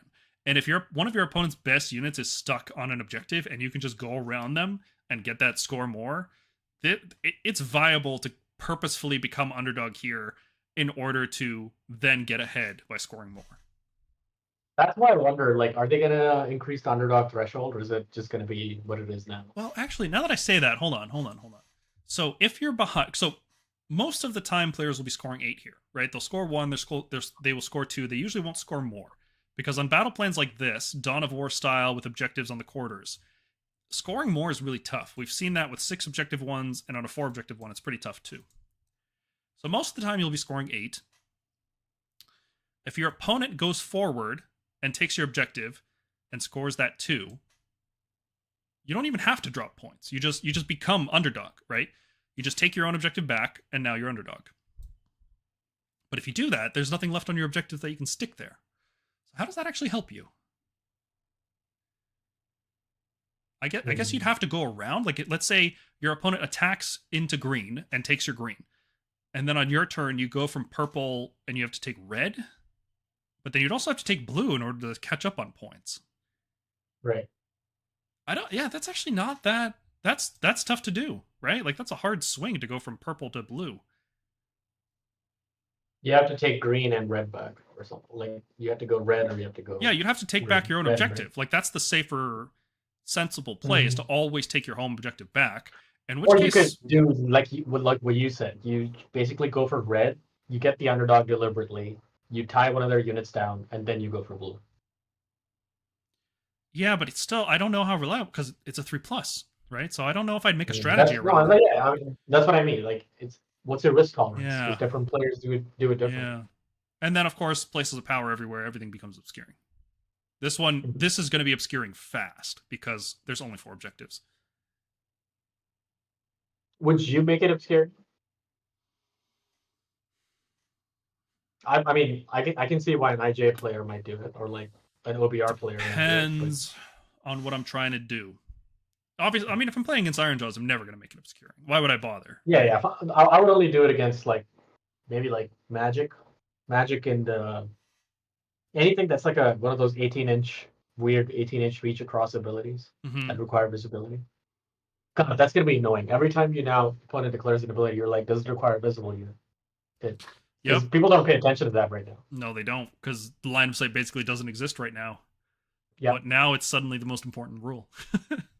Casper, you'll be able to watch this. Like, you can just click on our channel, click on the live tab, and you can watch this later. I would rather you go to bed if it's 4 in the morning. Oh, you crazy Polacks.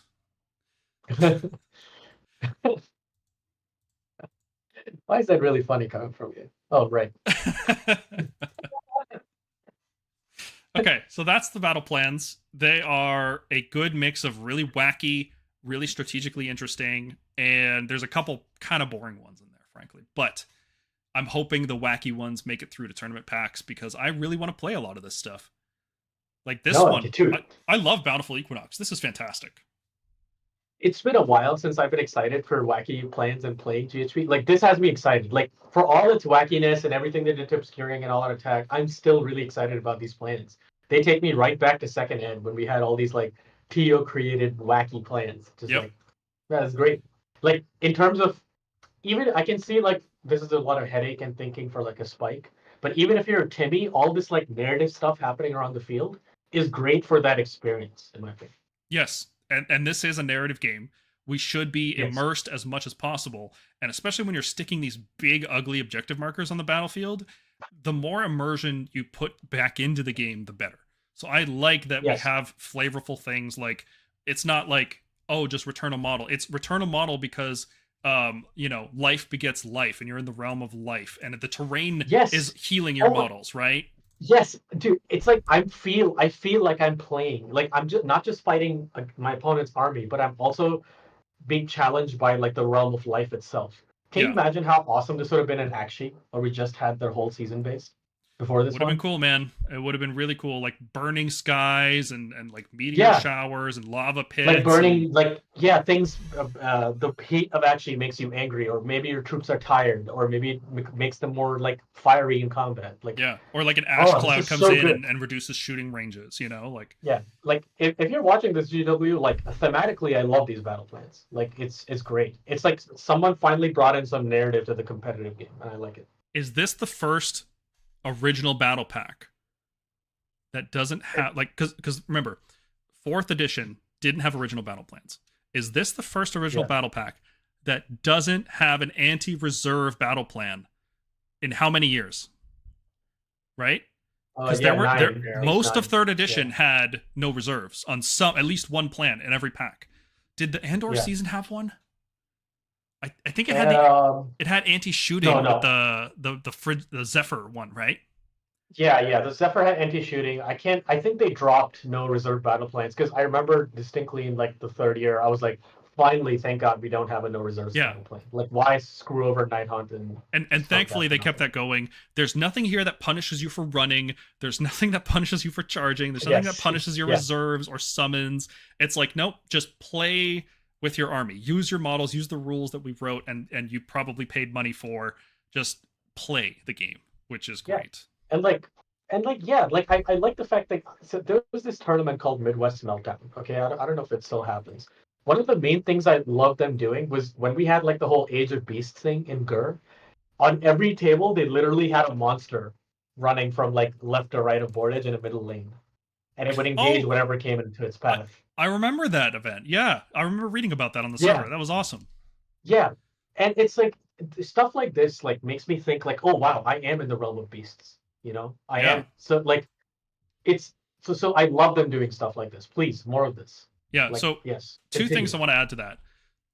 The Spearhead season was Fire and Jade. Now Skaven Tide took place in Akshi, and I think if they had more time to develop 4th edition, we probably would have had a season in Akshi instead of like those boring reused battle plans. I don't want to say boring, like they were fine, but it's not original. They were fine for their time, but they were never designed for 4th edition. Like they were designed with 6-inch objectives in mind. Yeah, and now we're in Ghyran, not Ghyran, Rob. We're in Ghyran. And so that fulfills the Fire and Jade. And now the next season of Spearhead is going to Shaiish. Does that mean 3rd season of 4th edition is going to Shaiish? I think that seems to be what it's implying, right? So we'll see. Yeah. Overall, and then the second thing I wanted to say, and this is going to segue us into our next topic, the battle plans are awesome. I really think they've done a really good job with these, at least at first glance. First impression, they're very good, very flavorful, very creative. Lots of interesting ways to move your models around and stop your opponent from moving their models. And like you said, Ragonk, this really reminds me of 2nd edition. If you guys didn't play 2nd edition, we didn't have battle tactics in 2nd edition because the battle plans were just so strategically interesting, we didn't need them. Like, you could generally determine who the better player was just from the primary score. Most of the time, it worked. The main reason battle tactics were added was because of Age of Sigmar in 2nd edition had a terrible time with tiebreakers. You never knew, like, if one player went 5-0 and another player went 5-0, there was like no way to determine who actually was the better player between those two. So one of the main reasons they added battle tactics was to have this tiebreaker between different scores, right? Now, unfortunately, the tiebreaker system also gave us battle tactics, which have been a complete pain in the ass every single season of Age of Sigmar. I've been on the battle tactic hate train for almost as long as they've been around. I think after the first season, I was like, yeah, these suck. We actually don't need these. Like, let's do a different system. And it took... Rob calls them like battle chores, because that's what they are, just chores. Yeah. The current implementation is bad. And anytime you have a discussion about this, people say, well, we need secondary objectives, right? We need some kind of system in there. And my argument against this will be the following segment, where we look at these battle tactics that they have redesigned from the ground up to be as less intrusive at every stage of the game, while also still being skill testing. And my theory is that by the time we're done reading these, I will have convinced you guys here on the stream and everybody watching afterwards that battle tactics as a concept, the secondary objective idea in Age of Sigmar, is unnecessary. Because the battle plans are so good and these battle tactics are so terrible that I think maybe in a few months everyone will say, let's just not use battle tactics. Let's just not. Just don't do it. You know? Ignore them. Anyway, that's the segue. Let's talk about battle tactics. Because they are completely different. So the way they exist in the previous season and in all of 3rd edition is at the start of your turn, before you do anything else, you have to stop and declare a battle tactic. So you have to think through your whole turn, what every single one of your units is going to do, probabilities, failure points. You have to think, what can my opponent do in order to stop me from doing things? There's like a hard stop, and you're like, okay, I have to do this. And it's like, if you're a new player, you have no idea what you're doing, right? You have to read 8 different battle tactics, figure out which one you want to do, figure out which one your opponent can't stop you from doing. It's too much, right? So one of the great things about the new battle tactics system is you don't have to think about it anymore at the start of the turn. Instead, it just happens. It just happens. At the end of the turn, if you did the thing, you just get it, right? Like this one's here. At any point, if a hero was destroyed, you can be like, I'm going to score this tactic now, right? Like, let's say you killed a hero turn 1. Cool, you can score it turn 1, but you don't have to score it turn 1. You could score this turn 2 or turn 3 instead. I feel, how many times have I said that that's what they should be doing? Like, I hate the use it now or lose it mode. I was like, 40k used to have, like, even if I know 40k plays like card draw secondaries, but it's like you can play fixed secondaries, and it's like achieve them over the course of your battle. Don't try to achieve them right now, because it's like it's making me take wise, like tactically unwise decisions in order to score points. Right. So right off the gate, that's great. I love the new system for that. This isn't something you learn about when you start playing the game. This is something you put into your list.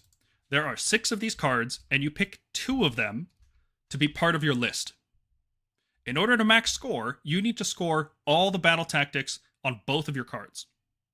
And so that will be the goal. For the first little while, players, while they're adjusting to it, they're not going to get it because these tactics are rough. Even the ones that start easy, like destroy a hero, look at this 3rd one here. And your 3rd tactic is you have to have 3 different units wholly within 9 inches of a different corner of the battlefield.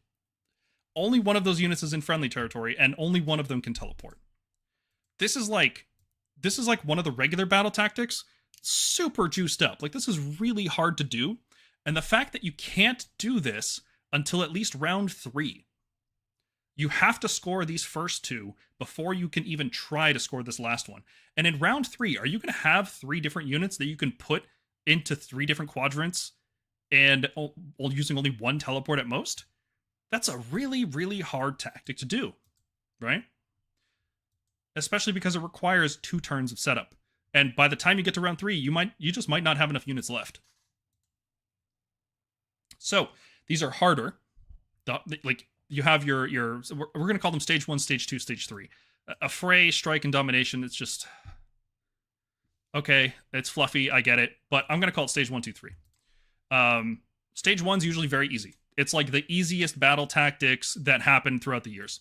Stage 2 gets progressively harder, noticeably harder. Some of these require specific pieces of terrain and specific player territories. They require specific units to be destroyed. And then round 3 is like, it's like 2 of the old battle tactics stuck together, right? Yeah. They're tough.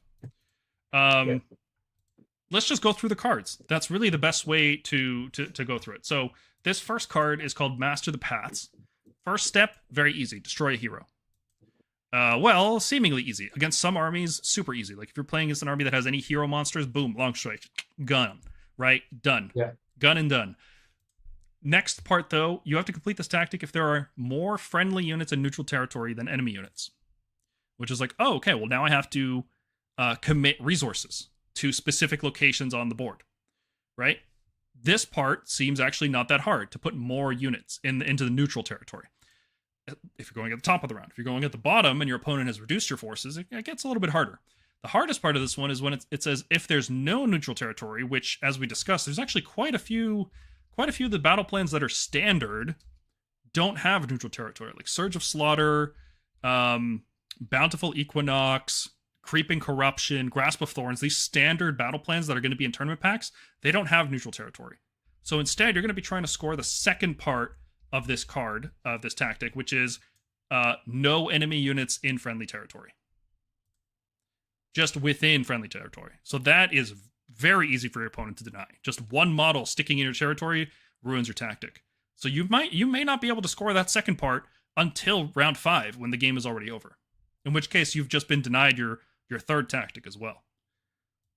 Right? Not saying guarantee. I'm not saying it's like too hard to do. What I'm saying is it's like, okay, well, before you even do this one, you have to kill an enemy hero and score it. Yes. And the thing is, if you score early, your opponent doesn't have to score their tactic. They gain underdog, and they get to use all these crazy abilities.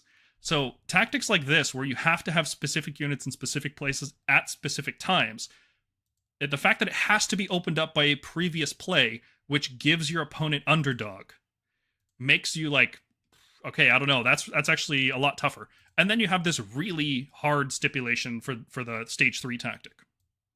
Right? So the first part starts super easy. Well, unless you're playing against Stormcast, who like we have support heroes. You're not really going to kill them very easily. Especially like non-monster heroes, like cavalry heroes can just avoid all shooting and magic now too. It's not easy. I mean, it's like, but it's also like if you go for them, I'm almost inclined to just give you the 5 because that means you overextended and I'll just kill you. Yeah, not only do I get underdog, but you've also killed a Stormcast hero, which is objectively the weakest unit in my army. Like Stormcast heroes are, except for the Star Drake, are just not important. Yeah. I don't care if they live or die.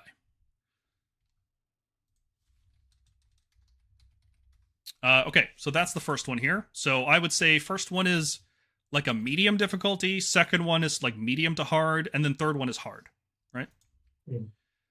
Second tactic card here, Restless Energy. So the first stage 1 is control an objective that's controlled by your opponent at the start of your turn. So on some battle plans, this can be really hard. Like if you're on one of the Dawn of War style battle plans with nothing in the middle, that's really tough. If you're being forced to take top of 1 and you're on one of those battle plans that has a lot of neutral territory objectives, that can actually be tough. You have to take control of an objective your opponent controlled. It can't be a neutral one. So that is seemingly easy, but again, it's like a medium difficulty. It's harder than it looks like. It's not a guarantee by any means. Stage 2, you have to control every objective in enemy territory. So on a lot of these standard ones, it's like, when are you scoring this, right? Like, within or wholly within enemy territory? Within enemy territory. So on Bountiful Equinox, you're taking every objective on the board? Round 2, 3, 4? I don't think so, right? On Life Cycle, you have to take the entire board. Creeping Corruption, you have to take the entire board. Grasp of Thorns, you have to take the entire board. Like, the first one is quite easy if there's middle objectives, and then the second one is quite easy if there's only the one objective in enemy territory, but you still have to get through the whole enemy army to do that, right? Yeah. So that is and that's really just tough. What, step 2?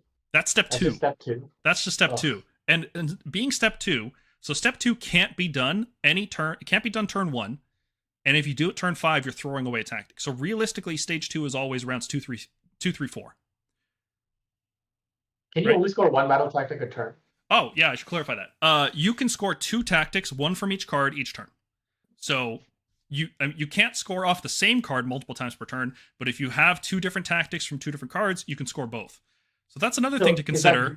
Is that just my turn or opponent's turn too? Just on your turn. You can only score them on your turn. Okay. Yeah. So this is really not doable because invasive species and all roots intertwined happens at the same time, basically. Yes, which means you need 2 turns of controlling the whole board on a lot of these battle plans. So you got to table them by round 4, or it's not happening. If you table them, it's fine, but yeah. If not, I don't know. Like, if you fight like a Soul Blight list that's just trying to grind you out and deny you tactics, like okay, you're not getting your tactics, I guess. If you pick this card. Yeah. In some scenarios, in some matchups, this will be easy, but in many of them, it'll be very difficult. Intercept and Recover. So this one's very straightforward. Stage 1, 2, and 3 are all the same. Kill the units that are carrying the treasures. Kill 1 unit, get 5 points. Kill 2 units, get 10 points. Yeah. Kill 3 units, get 15. Put it in context. Your opponent picks 3 of their units to give. Yeah, that's the trick. There's two tricks here. One, your opponent picks which 3 units get the treasures. So they could pick like Knight Zephyros isn't legal, but we could pick a Knight Zephyros and then teleport into a corner. and then your opponent is down minimum 5 victory points for the whole game, right? Or translocate or storm reach portal or something. We can just hide units. You also can't pick terrain features or manifestations, blah blah blah. If you don't have this part's hilarious. If you don't have 3 units on the battlefield to pick, your opponent automatically scores tactics, starting with stage 3 and then stage 2 and then stage 1. So if you null deploy, you just autofill your opponent's card. Which is awesome. I love that. So just in case null deploy ever becomes a common strategy. I guess they did it for Guardians. It's like you take that new reserve Kraken here. Yes, exactly. Yeah. You just give your opponent VP. So if null deploy or low deployment armies ever become a thing, this exists as a counter right away, because this is part of list building, right? And then the second trick. So the first trick is that your opponent gets to pick. The second trick is that if you ever take a double turn, your opponent just removes 1 treasure. And you're basically so you're down 5 points. You're down 5 points. And you've given away underdog for the whole battle. And we know how good underdog abilities are. So if you're picking this card, what you're saying is, I'm not taking a double turn at all. Yeah. Yeah. At least until I score all 3 tactics, or 2 out of them. Yes. Now earlier we were talking like, well, because double turns are best in rounds 1 and 2 when you have the most units. And because you can still technically score all your tactics rounds 3, 4, 5, and you can still max score, early double turns seem really good. Except if you're using this card. Because if you ever take an early double turn, you just lose 5 victory points right away. Yeah. Other than that, like if you're playing an honest game, and you're okay just going back and forth, and you're okay being doubled, but not getting the double, then this is actually one of the better cards, I think. Because you just gotta kill stuff. And like, yeah, your opponent's going to put it on support heroes or whatever. You'll get to them eventually. You just have to kill 3 of them over 3 turns. And that's it. Technically, no. You just have to kill all of them by the end of the game. You could do it all. Right. You can, like, as long as you can score 1 in round 3, round 4, round 5, then it's fine. So, yeah. But you can see there's a lot of restrictions. There's a lot of things that can go wrong. There's no guarantees of this at all. I like it. It's nice. It's fun. Card 4, Wrathful Cycle. So stage 1, control more objectives than your opponent. Cool. Except on some battle plans where it's like 2 and 3 on each side. Like Dawn of War style. Which again, all the most common tournament battle plans will be those standard ones. Controlling more is actually really hard to do. It's not like a turn 1 play. It's like a turn 2 or 3 or 4 play. 2, 3, yeah. But it has to be 2 or 3 because if you do it turn 4, you throw away your but that's fine, right? Yeah. I'm not worried about turn 1. I hate designing my first turn around the battle tactic. Yeah, I love that change. That's great. Also, another thing to note about these, because you don't declare battle tactics, if you fail at them, you just try it again later. Oh, there's nothing to lose. There's no throwing away tactics anymore. And there's a lot of like gotcha with battle tactics, like, oh, I missed out because you had this ability that lets you pile away or remove models this way, and oh, I've lost my battle tactic because I tricked you. No, and I'll just try next turn. It's whatever. Exactly. Yeah, there's no like denying battle tactics. Way less important than it was, and that was one of my big criticisms with 4th edition, was that if the game actively encourages you to stop your opponent from doing cool things, that will just make the game less fun to play. Because there were a lot of scenarios over the last season where it was like, oh, okay, I could translocate a unit out and deny Slay the Entourage, but like that sucks. I kind of do take their land. Someone from Khorne redeploys and murder lusts. Yeah, 9 inches towards or summons like a spell or something in the way. You know what I mean? Like that's the right play, but it sucks to play against. It's not fun. And it's like not thematic. Why is Khorne just like randomly shifting some dudes instead of just like trying to murder me? Just like shifting things towards like a bird. Yeah. Yeah. But now I can just be like, okay, you took it this turn. You messed up your tactical plan. I'll just complete it next turn. The amount of things you can do to actually stop your opponent from scoring their tactics has been drastically lowered, to the point where it feels like more like Hearthstone, where rather than Magic where there's counters all the time, Hearthstone is like, I'm gonna do my turn and then you do your turn, and then like, okay, we're just gonna go back and forth like that. And too much interaction with your opponent is actually a bad thing in this game. I know that's crazy to say because I love commands and I love specific amounts of interaction with my opponent, but if I'm constantly just countering what my opponent is doing, they're not gonna have fun, and I'm not gonna have fun thinking about all the ways my opponent can counter what I'm doing too. So I love that this is like, if you fail your tactic, don't worry about it, do it later. You don't have to declare it and then hope everything goes properly. All right, back to what we were talking about. So first stage, control more objectives. Cool. Second stage, you have to be the underdog on that turn, right? And you have at least one unit left alive, and at least half of your units fought. So this card requires being the underdog at some point, which you may not ever have control over. Right? Because if you're going first, such a wild tactic. If you're going first each battle round, you don't have control of the VP, and you will never have the opportunity. Like, your opponent can just never double turn you, in which case they'll never give you underdog. They can always choose to either tie score or be the underdog themselves. They can always put you in a position where you never get underdog. So as soon as you see somebody with this card, you can be like, oh, I'll just never double you because I never want to give you underdog to let you score part 2. If you are the underdog this battle, there is at least one from the unit of the battlefield, half of the friendly. Wow, that's actually hard. That is really hard because you don't want to be the underdog. Wow. You want to keep the game even and get ahead on tempo and leverage that, right? I can see someone deliberately making plays to be the underdog. Not a guarantee, though. You deliberately don't score anything turn 1 just to be the underdog, and then you score your in response to that, you score your tactic basically. Well, not turn 1, because remember, you have to do stage 1 before you do stage 2. So what you're doing is you have to score tactic 1, get 5 victory points, and then be underdog somehow in round 2. You have double them. Yeah. It is incredibly hard to score a tactic and then be the underdog. This card is so hard to do. It's crazy. This card basically happens. Yes, like Dan said, it's a double turn deterrent. If your opponent doubles, you get this tactic, which is one of the easier tactics once you're the underdog. Just fighting with half your units is not that hard compared to other abilities. Do you think that's funny though? Like, we've had a battle tactic card that's like, I will never take the double turn, and there's now a tactic card that says my opponent will not double turn. Never doubles me. Yep. Yeah. Eduardo says, where's the incentive in having more drops than your opponent? It's completely gone. Here we go again with trying to get less drops. Let's hope they take a look at regiments and bonus heroes. 100% agree. There is nothing preventing you from running one-drop lists except for a battle pack full of objectives that are 45 inches apart with 6 objectives. Like, if there's a lot of those in your battle pack, you probably won't bring the Krondus one-drop list because your opponent can spread out far and wide, and you won't be able to hurt you because of all the obscuring terrain either. So, and you won't be able to hurt them because long strikes and Vanguard Paladors with javelins doing force aren't going to cut it necessarily. Yes. There's also issues. A lot of these tactics require many units. Like the scouting one and one of the earlier ones we looked at, you require 3 units alive in rounds 3, 4, 5 in order to score these tactics. Like, you just need a lot of dudes.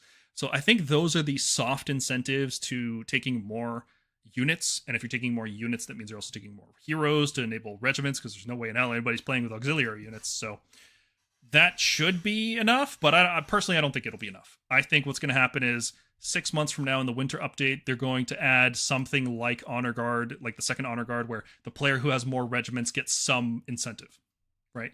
That has to be in the game. Otherwise it's just going to be a race to the bottom. Everybody's going to be 2 drops or 3 drops, and it'll be boring.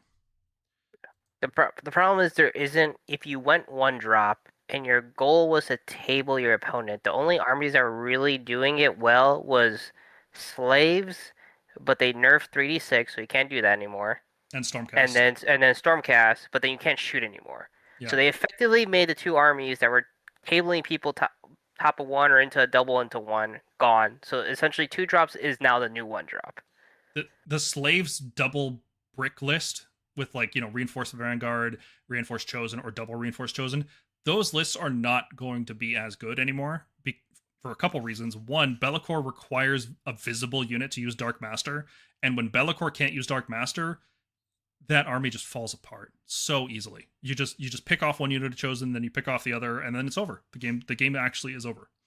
The other reason those lists aren't viable is, like, how are you going to get Chosen 45 inches across the board on, like, any of these battle plans? Like, you're gonna murder everything on that one objective on the left, but you're not getting to the other objective. So I think the slaves lists are pretty screwed over because of the size and shape of the location. because of the location of the objectives, and then the Stormcast 1-drop lists are gutted by obscuring. Maybe they pivot into axe paladors instead of javelins. I don't know. So what I was thinking too, which is kind of nice for, I guess, list building. There's a running joke. Everybody knows that like Slaves of Darkness, like when you open up the app and you're trying to make a list, like it just auto populates Be'lakor essentially. That's how like all of their edition was, Yeah. right? So like this might actually incentivize a Slaves of Darkness player to be like, I'm gonna grab one of my other heroes on the shelf, right? Yeah. And that's like Yeah, and I think that's important. I think that's important. Dark Master needs visibility now. Yeah, man, it's wild. Wild. Boy, it's like, oh, how do we nerf Be'lakor? Should we finally make him 500 points? Nah. Just like nerfed his best ability. I did find out something, but I'll save it till when we get to manifestations. Okay, I don't know if we're gonna have time to talk about manifestations tonight. Okay, so did you guys read the new what's it called? The portal. Like in the lore with cogs and all that? Yeah. So in theory, because it doesn't move, could you pop the portal within combat range of a unit you want to hit with a spell, and then use that as a visibility, because now you are visible because your visibility is measured from the portal itself. Yeah, you could. Yeah, if you can pop a portal into combat range, it gets around visibility. Hey man, if people want to use the spell portal, be my guest. I'll take my free win. I don't mind. Like that spell's so bad. Yeah. It increases the casting value of your spell by 1, so it's effectively a -1 cast.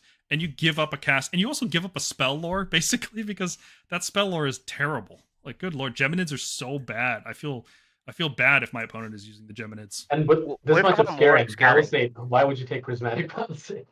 I want more obscuring. I want the whole board to be obscuring. It is. It already is, dude. We can't obscure it any more than this. Like, every inch of the board will be obscured soon. Okay, third part of this tactic. So first part was control more. Second part was be the underdog and then fight with half your units, which is crazy. And then the third part is you have to basically reclaim the realms. Have a unit wholly within each large quarter. And it's not just reclaim the realms. You also have to control more. And there are no enemies contesting an objective you control. And remember, you basically have to table them. You need 4 units left alive, and more objectives, and nothing contesting your objectives. If you rush this, if there's no way to the only way to score the stage 3 reliably is to rush it round 3, right? So that means you're scoring stage 1 in round 1, stage 2 in round 2. But you're not doing that because the second part requires being underdog. And if you're scoring the first part in round 1, you're gonna have too many points to be the underdog in round 2. Yeah, because your opponent is determining whether you're underdog or not. Like, and the thing is, and they can do this one of 2 ways. Either they, for some weird reason, score higher than you round 1, which they won't because they know that'll lock your balance. Of course not. Round 2 tactic. Yeah.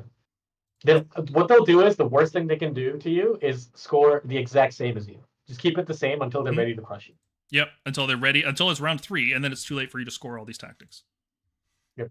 Well, round 4 even. Well, you know what I mean. Like with right board position, it can end up being. Yeah. You need. What I'm saying is minimum 2 rounds, because you could, in an idealistic scenario, score Sprite domination. Yeah. It could be the case that these tactics. We've looked at 4 of the 6 so far. We know what the 5th one is, the Scouting Force one. The stage 3s are so. They feel like win more. They're domination. They're domination. They're dominating the game. That's when you score them. It feels it's like, you know. Maybe we don't consider them in our analysis, is what I'm saying. Maybe we just look at the first. Call of Duty? No. You know in Call of Duty, if you had a 20 kill streak, you got an AC 130 gunship that just lets you dominate the field even more. It's like that. It's like it's like that. Yeah, it is definitely a show of like, I'm running away with this game. Like I pick up your toys, mate. I beat you in 2 turns. It's like that. Another thing that I noticed in the rules is that major wins and minor wins are back. If you win the game by, I think, at least 5 points, it's a major win. And that, that's going to be a tiebreaker at GTs. So, and if you have 5 points is exactly how much the domination tactic is worth. So, it'll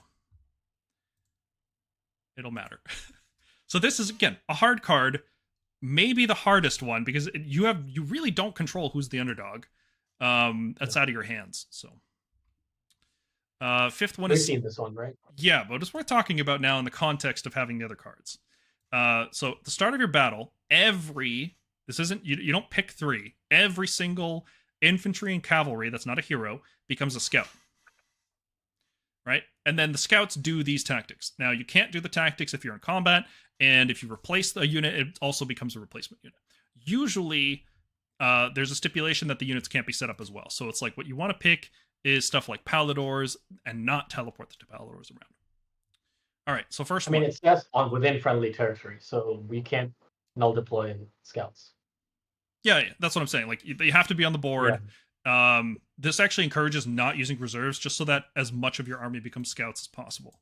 So I really don't like that aspect of it for Stormcast, because we don't necessarily want to give our opponents reasons to kill our hammers, right? Like our non-hero units are the units that are going to win the game for us, and we don't want to give our opponent more reason to kill them. We want them to kill our heroes, because our heroes suck, and they don't really do enough to justify them existing. Why do you think that stipulation exists, Paul? Non-hero cav and non-hero infantry? Because of exactly this, yeah. Yeah, that's us. No one else. Everyone else has actual dedicated prospector units. Everyone else cares about their heroes. Every other army in the game cares about their heroes. Stormcast are like, they're okay. Like they take up space. They're cool. They block deep strikes. Yeah. Okay. So stage 1, 3 of your scouts have to be wholly outside friendly territory. So on these like Dawn of War style ones, that's tough. On others, like if you're looking at a lot of these fun, wacky ones, this is a great card. But as soon as you get to the more standard battle plans, this becomes boring and hard and an annoying tactic. It's basically take the flanks, right? That first one is take the flanks with 1 extra unit. It's harder than take the flanks, because take the flanks, remember, just one part of one model had to be in that range. The whole unit has to be wholly outside your territory. You are right, but you always have to be wholly outside friendly territory for take the flanks. Nope. In 3rd edition, yes. In 4th edition, take the flanks just required not within your territory. Or not wholly within, sorry. Okay. Yeah, you could just be toe out, and you could score take the flanks. Oh, okay. I was playing as a wholly within, not wholly within. So this is why you 4-1 and I 5-0. I know, but I'm like, sure. So that's what I'm saying. It's in the same spirit. Yeah. I'm kidding around. Just 1 extra unit. Okay, so 3 units wholly outside your territory. For Stormcast, that's rough. That's really rough. We don't want to commit 3 of our important units to that position. Second stage, 3 or more objective terrain features you control in any combination are being contested by friendly scouts. Oh, also, those objectives and terrain features must be within enemy territory. So, on a lot of battle plans, this is control the board. The whole board. Yeah. And you're basically not going to care about this until you've already won. Yeah, this is round 4. So round 1, or it's like 1 to 3, you score this. And then rounds 4 and 5, after you've won the game, you score these 2. Because the last one here, friendly unit was not set up. So you can't teleport into this. You have to contest a terrain feature that is wholly within enemy territory and also more than 6 inches from friendly territory. So let's just look at the battle plans for this. Yeah, there's one piece of terrain on this one. There's 1 piece of terrain on this one. Nope, because this one is within 6 inches of friendly territory. Oh my god. Oh yeah, you're right. Damn it. Because that's an 11-inch this way, which means halfway is 5.5. And that's at the halfway point. Yeah. Okay.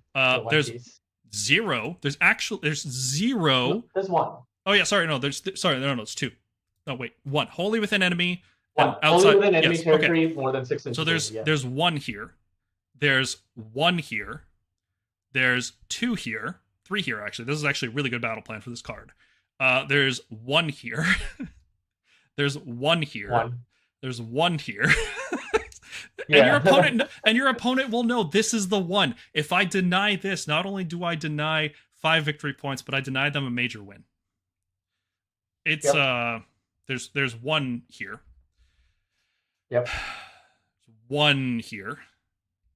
Yeah, it sounds easy, but it is hard. Actually really hard to do this one. Despite that, this is, I think, one of the better cards. Despite all the problems that I talked about, this is one of the better cards. Yes. Because if you just table your opponent and then walk onto stuff in 4-5, that's what this card is built for. And that's what Stormcast do. We table in 3 turns and then we walk onto stuff. Yep.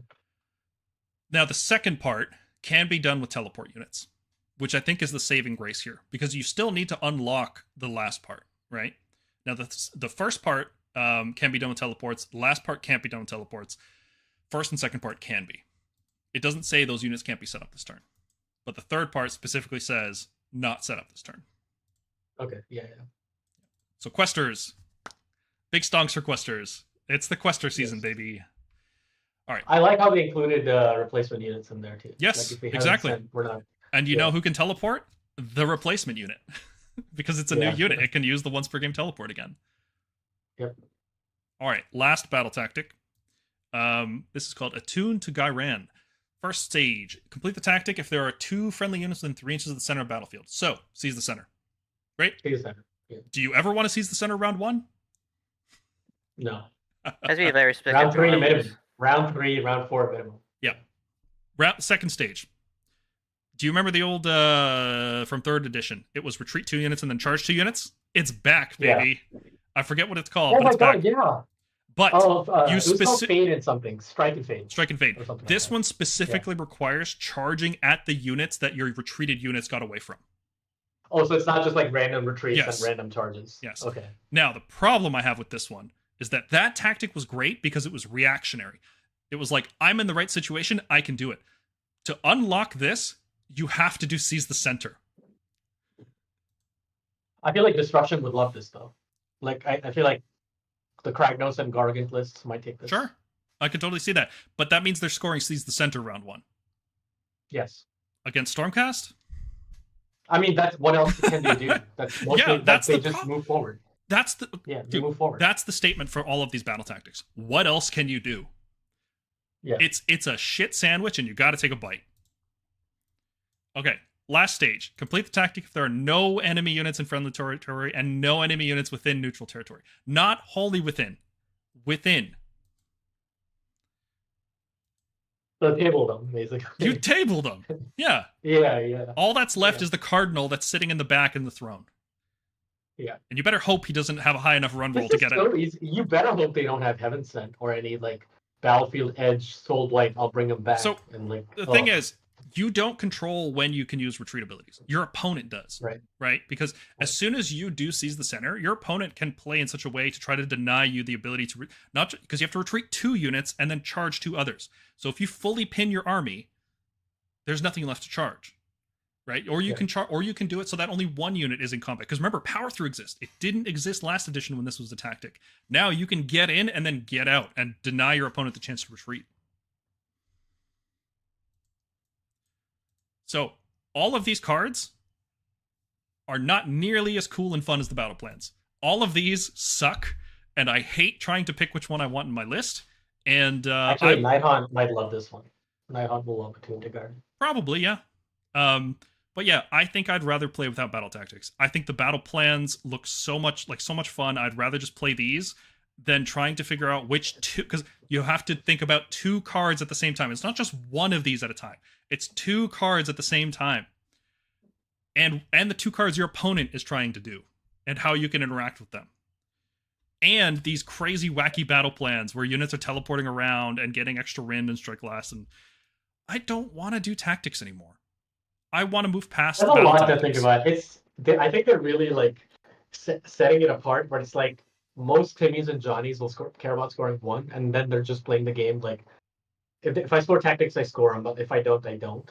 Yeah. But the spikes will really care about battle tactics. Are they fun? No. I mean, I don't think they're fun. Oftentimes, I think it's a lot of stress. There is a kind of fun that comes from optimizing the game and playing it to the best that you can, right? It's the kind of fun that also denies battle tactics from your opponent, and what might be fun for you might not necessarily be fun for your opponent. For me, I don't even want to look at these. I've been looking at them all day. I feel like I've been looking at them for a week. I don't know which ones I actually want to put in my list. I don't know which ones. I'm not excited about any of these. This is like, I'll pick the least bad ones. I'll pick the ones that if I win the game, I get my tactics, and if I lose the game, I'm not confident that I can do any of these while losing a game, which was a big consideration with battle tactic choices. Was like, okay, I know this game's not going well. I'm playing from behind. Which battle tactics can I do to put me back into it? these feel like win more at every stage of the game. None of these feel like I'm behind, now I have something that I have something I couldn't do before to put me back into it, you know? Yeah, they're kill streaks. It's a snowball. Yeah. Yeah. I don't know. I Actually, I'm okay with this because it's like I could see there not being a lot of perfect score games because right now what happens is being Spike is about playing perfectly and scoring perfectly. It was like that in third edition too. It was about how perfectly I played to get max and my opponent missed out on a battle tactic and lost. A lot of games here can be won and lost, and both opponents only complete one battle tactic because the missions are interesting enough. And then it basically gives you another angle attack on scoring on your opponent. If they're dominating the board, you can be patient to try and table them. The problem is that you don't necessarily pick the right tactic at the right time.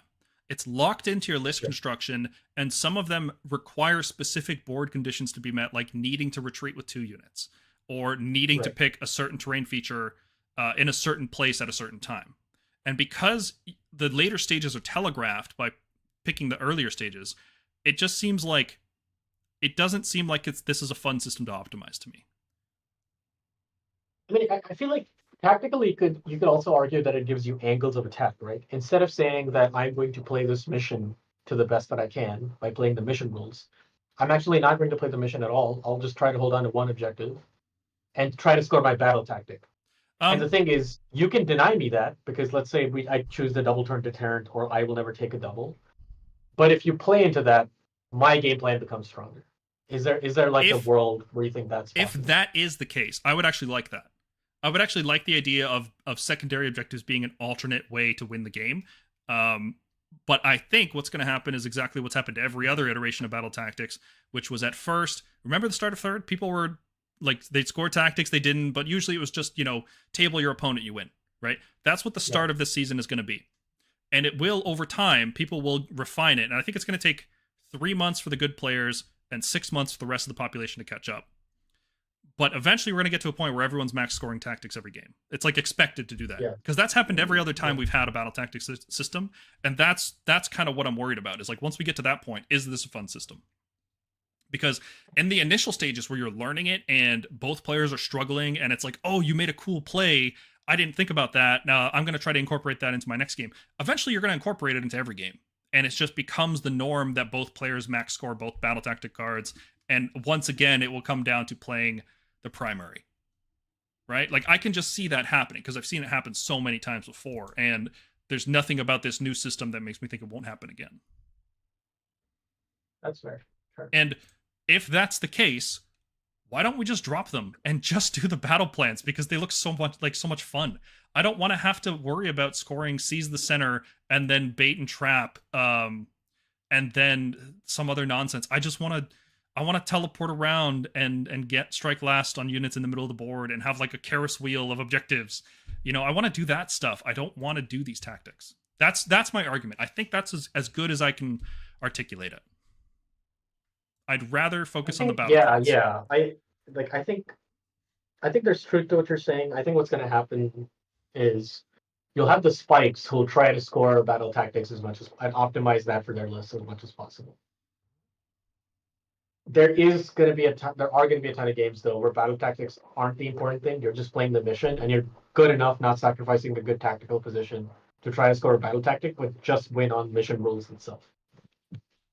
Yeah, and I think at that point the battle tactic unlocks a new scoring angle if you feel like you're in trouble. Yeah, but after both players get to the point where they're just doing their tactics reliably, right? After that, I think we're going to cross that threshold and it's not going to be fun anymore. I agree that brief window, that will be fun. The initial part where you're like, these are too hard, I don't know what I'm doing, I'm just going to focus on the mission, that's going to be fun. And then there's going to be that brief window where it's like, oh, I can actually do the mission and incorporate my battle tactics and optimize it. That'll be fun. And then there's going to be the majority of the season, which is after that point, which is I know how to score every single one of my battle tactics every game on every battle plan, no matter what my opponent's doing.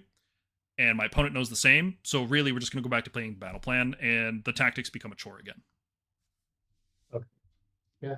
Yeah. That's where I'm at. Maybe I'm too cynical, but... I mean, I like the fact that I can look at what your step 1 and step 2 are.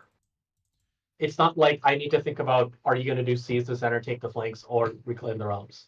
I can, instead of having to think about 4 options, I will know what to, and I will know the timing of those 2, right? Like, no matter what, those are happening first. Yeah, eventually it won't even become what your tactic is, because people will just be so used to them and so good at scoring them. It'll become when you score the tactic that matters, right? Because if you score early, you're giving up underdog. But if you don't score early, you risk getting locked out of future ones, right? Like, especially with the underdog one, like if you don't score your tactic early, there may not ever be a chance for you to score your underdog one later. Yeah, because if you become underdog in Battleground 5, what you're saying is, I'm not going to score part 3 of this. Yeah, exactly. Yeah, so there's we'll see how it develops. Like, this system does have more promise than the other one, and the implementation is a lot better for, like, a lot of the annoying parts of battle tactics are gone, like having to declare it at the start of the turn. If you fail it, it's just gone forever. Having to score 1 every round for 5 rounds, like every turn of every game has to be, you have to think about that ahead of time. All of that stuff is gone. So I'm happy they got rid of a lot of the annoying stuff. But I think what we're left with is a system that fundamentally just isn't fun enough to justify it being there. And I think it'll just get in the way. Fair. And because, like, the battle plans could even be crazier than this. I think they're holding back because battle tactics exist. We'll see. I mean, I'm excited to try this out. Like, I'm seeing good stuff so far. I'm seeing all the War Scroll, most of the War Scroll changes have been bangers. The battle plans are all fun and thematic. Mm-hmm. If battle tactics are too, like, the good thing about the module is they can always just take it out. Yeah. Notice how I don't think it on the battle plans itself, I don't think battle tactics are mentioned. No. Are they? They're not. And that was actually what led me to think, what if we just didn't use them? Because the battle plans don't call for them. Yeah. So I could see them eventually taking it out. But yeah. It's a module now. It's a module in and of itself, like separate module from the battle plans themselves. I think this might be like in a way, a lot about the season is a beta test. They could really be testing to see, do we need battle tactics? How many people are actually doing these things? Yeah. Another thing worth noting is that the double turn, I don't know if I mentioned this at the start of the stream, so I want to mention it again because it's something I want to talk to you guys about. The underdog bonus from taking a double turn, you can still take, no penalty double turns, but you have to be at least 11 points behind. Which is, you can score 2 tactics and still only be 10 points behind. Or, like, your opponent will still be 10 points behind. Right? So there is a lot of time in the game where you can carefully pick, like, the timing of your battle tactics is really important. Because I think if you ever get to a point where you are suddenly 11 points ahead and your opponent gets a double, they can and will swing that game back. So yeah, what do you guys think about that specific change? Instead of being a 6-point swing, it now has to be an 11-point swing. Do you think that's going to make a big difference in when people take a double turn?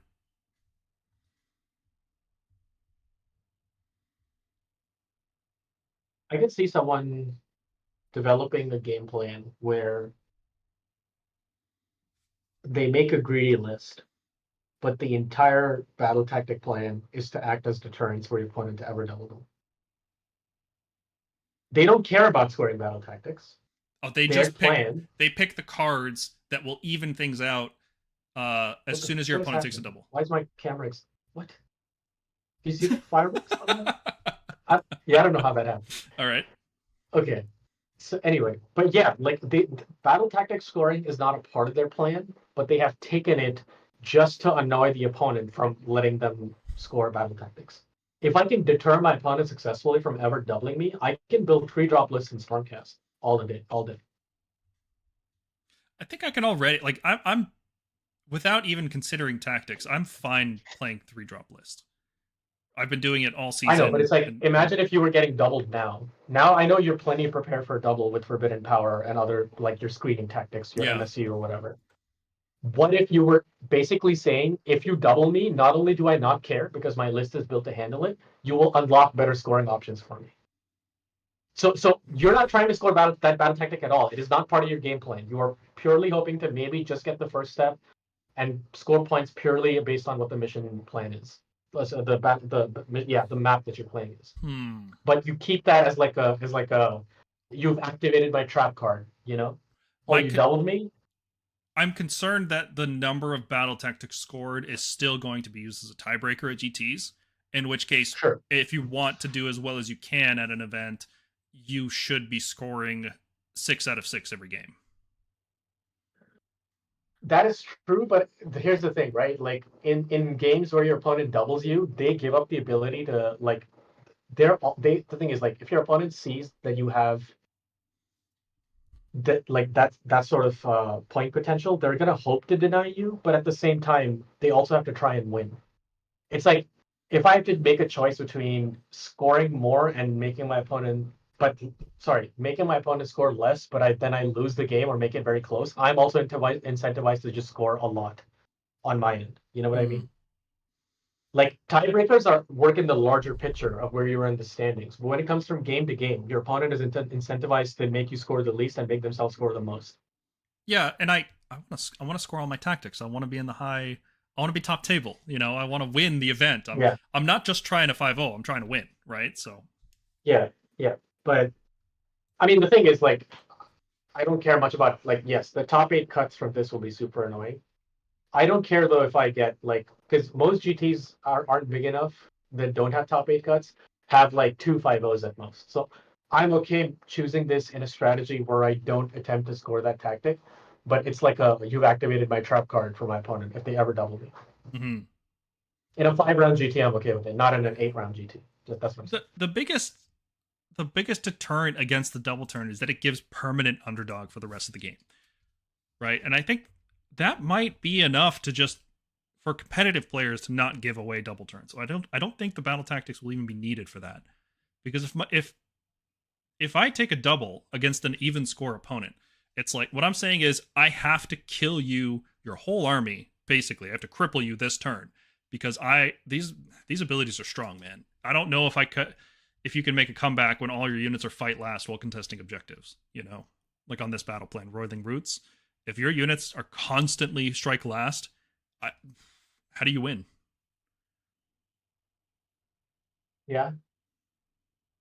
Right? So I think that's the biggest deterrent, is that underdog is the most impactful it's ever been. Yeah.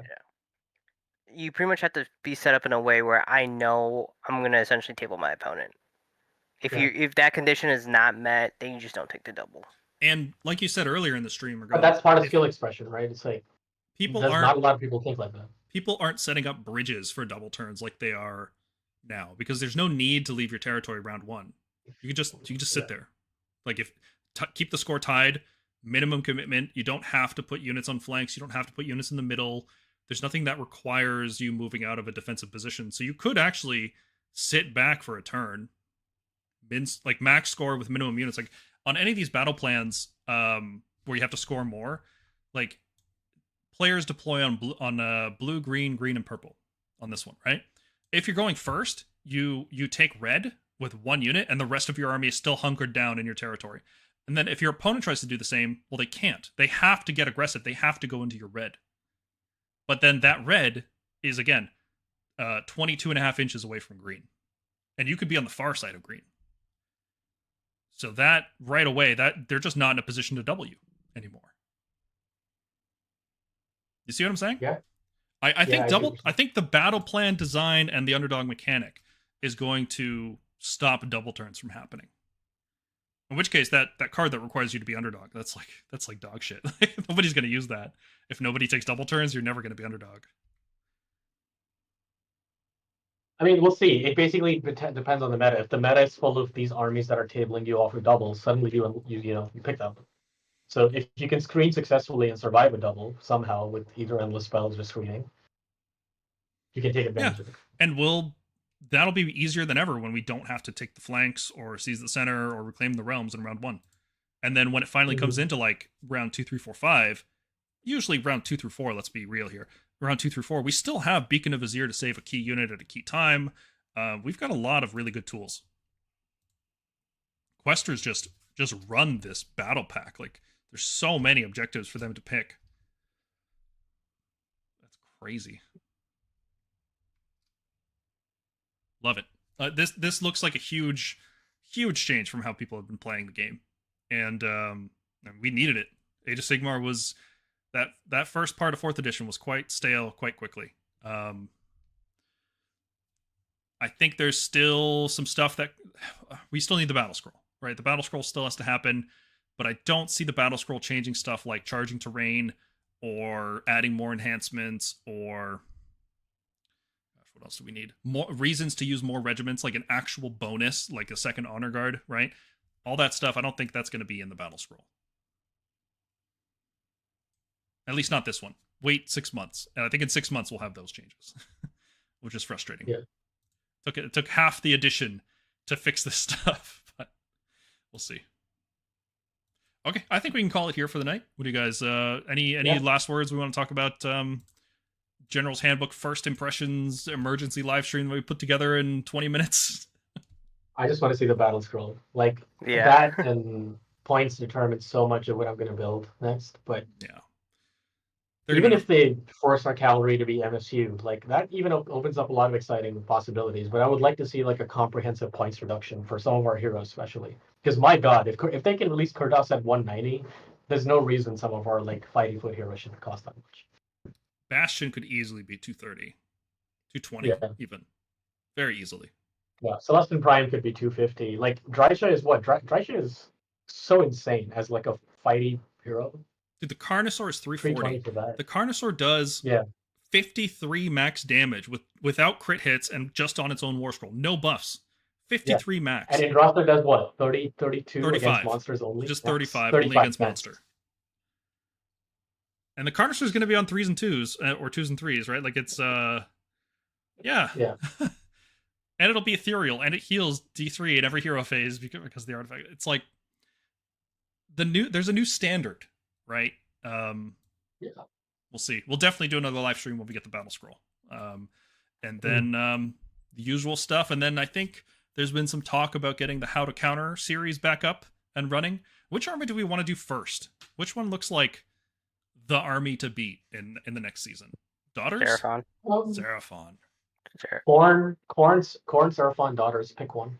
I would say. I would say like we can go with the armies that have the best glow up.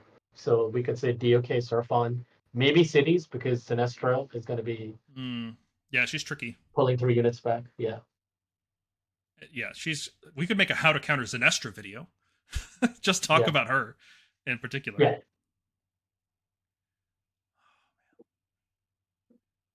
Daughters, Seraphon. I don't know, man. Now? I don't even know. She is infantry, yes, so she can't be shot by guarded hero. Oh God. Right. Yeah. Seraphon without Croak, I don't know. I don't know how good it'll be. The Slan lists tend not to do as well as the Croak lists. I think they have the tools. I think especially the Carnosaur being 340, it's cheaper than any of their reinforced hammers right now. All the reinforced hammers in Seraphon are above 400 points, and he's the only one that's below.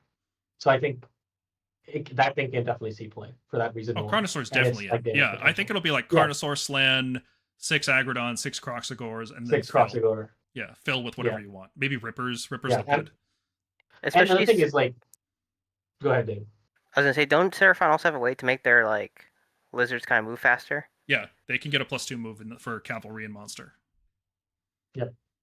Yeah, so you can have Croxagores and Lancers kind of like doing the corn thing where you're just like bouncing between. Croxagores might be too slow in this season because like they don't have Field Sergeant anymore. The +2 move doesn't affect them. It's only they get +2 move army wide, but then there's another +2 move that's just for cavalry and monster, and they can't get that one. So they could be. I mean, it's okay because they could 8-inch run in charge. Like you could give them 8-inch run in charge. Also, the thing is, like, they can just hide in woods. They can go from woods to woods if they have to. Well, if I have to move them plus. Let me throw this situation at you. How many times in 3rd edition did you drop Tempesters into the wrong spot, and then they were out of the game because they weren't within 22 inches of an enemy? That's going to happen with Croxagores. They are about the same speed, even with +2. And that means you have to use the +2 asterism, which is like the 3rd best asterism. There's way better ones, right? So Croxagores also, it means that on 6 objective battle plans, it makes their footprint like exactly where that unit is. Yeah, Croxagores are so telegraphed. They're very obvious. I think they might end up being too slow in this season. Like maybe you'll see 1 unit of them, and if you do, it's probably going to be the one that reduces Ren from shooting, because if they want to get anywhere useful, they're going to have to leave the obscuring. They're not fast enough to jump from obscuring to obscuring. So I mean, luckily, I think War Spawn have that -1 to wound. Yes, and they're the ones who have the easier +1 damage condition. Yeah. Mr. J asks, do we not take Raptors anymore?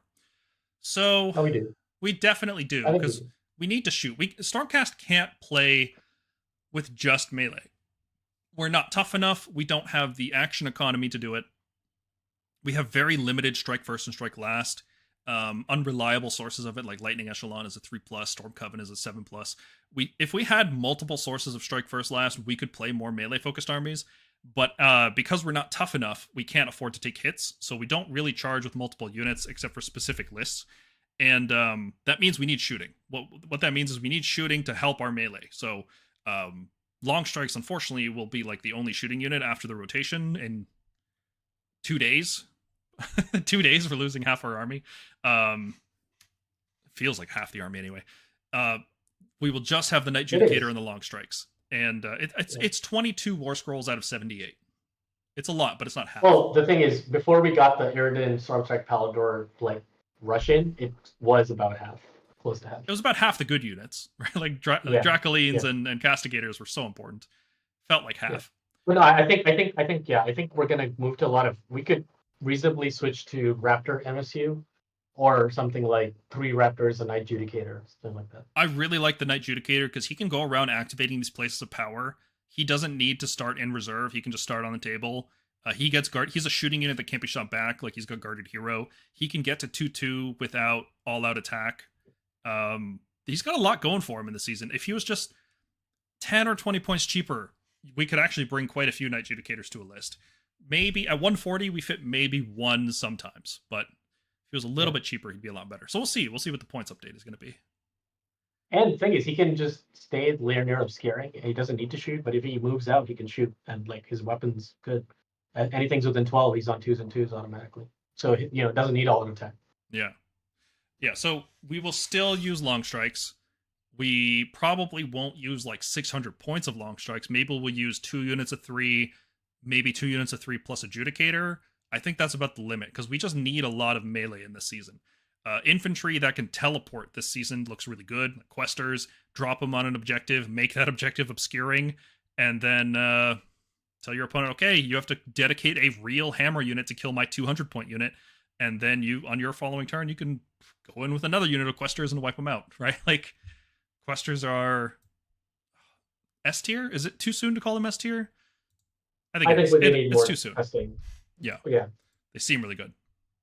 You should get another 5 though, with maybe 1 or 2 of them again, and then be S tier.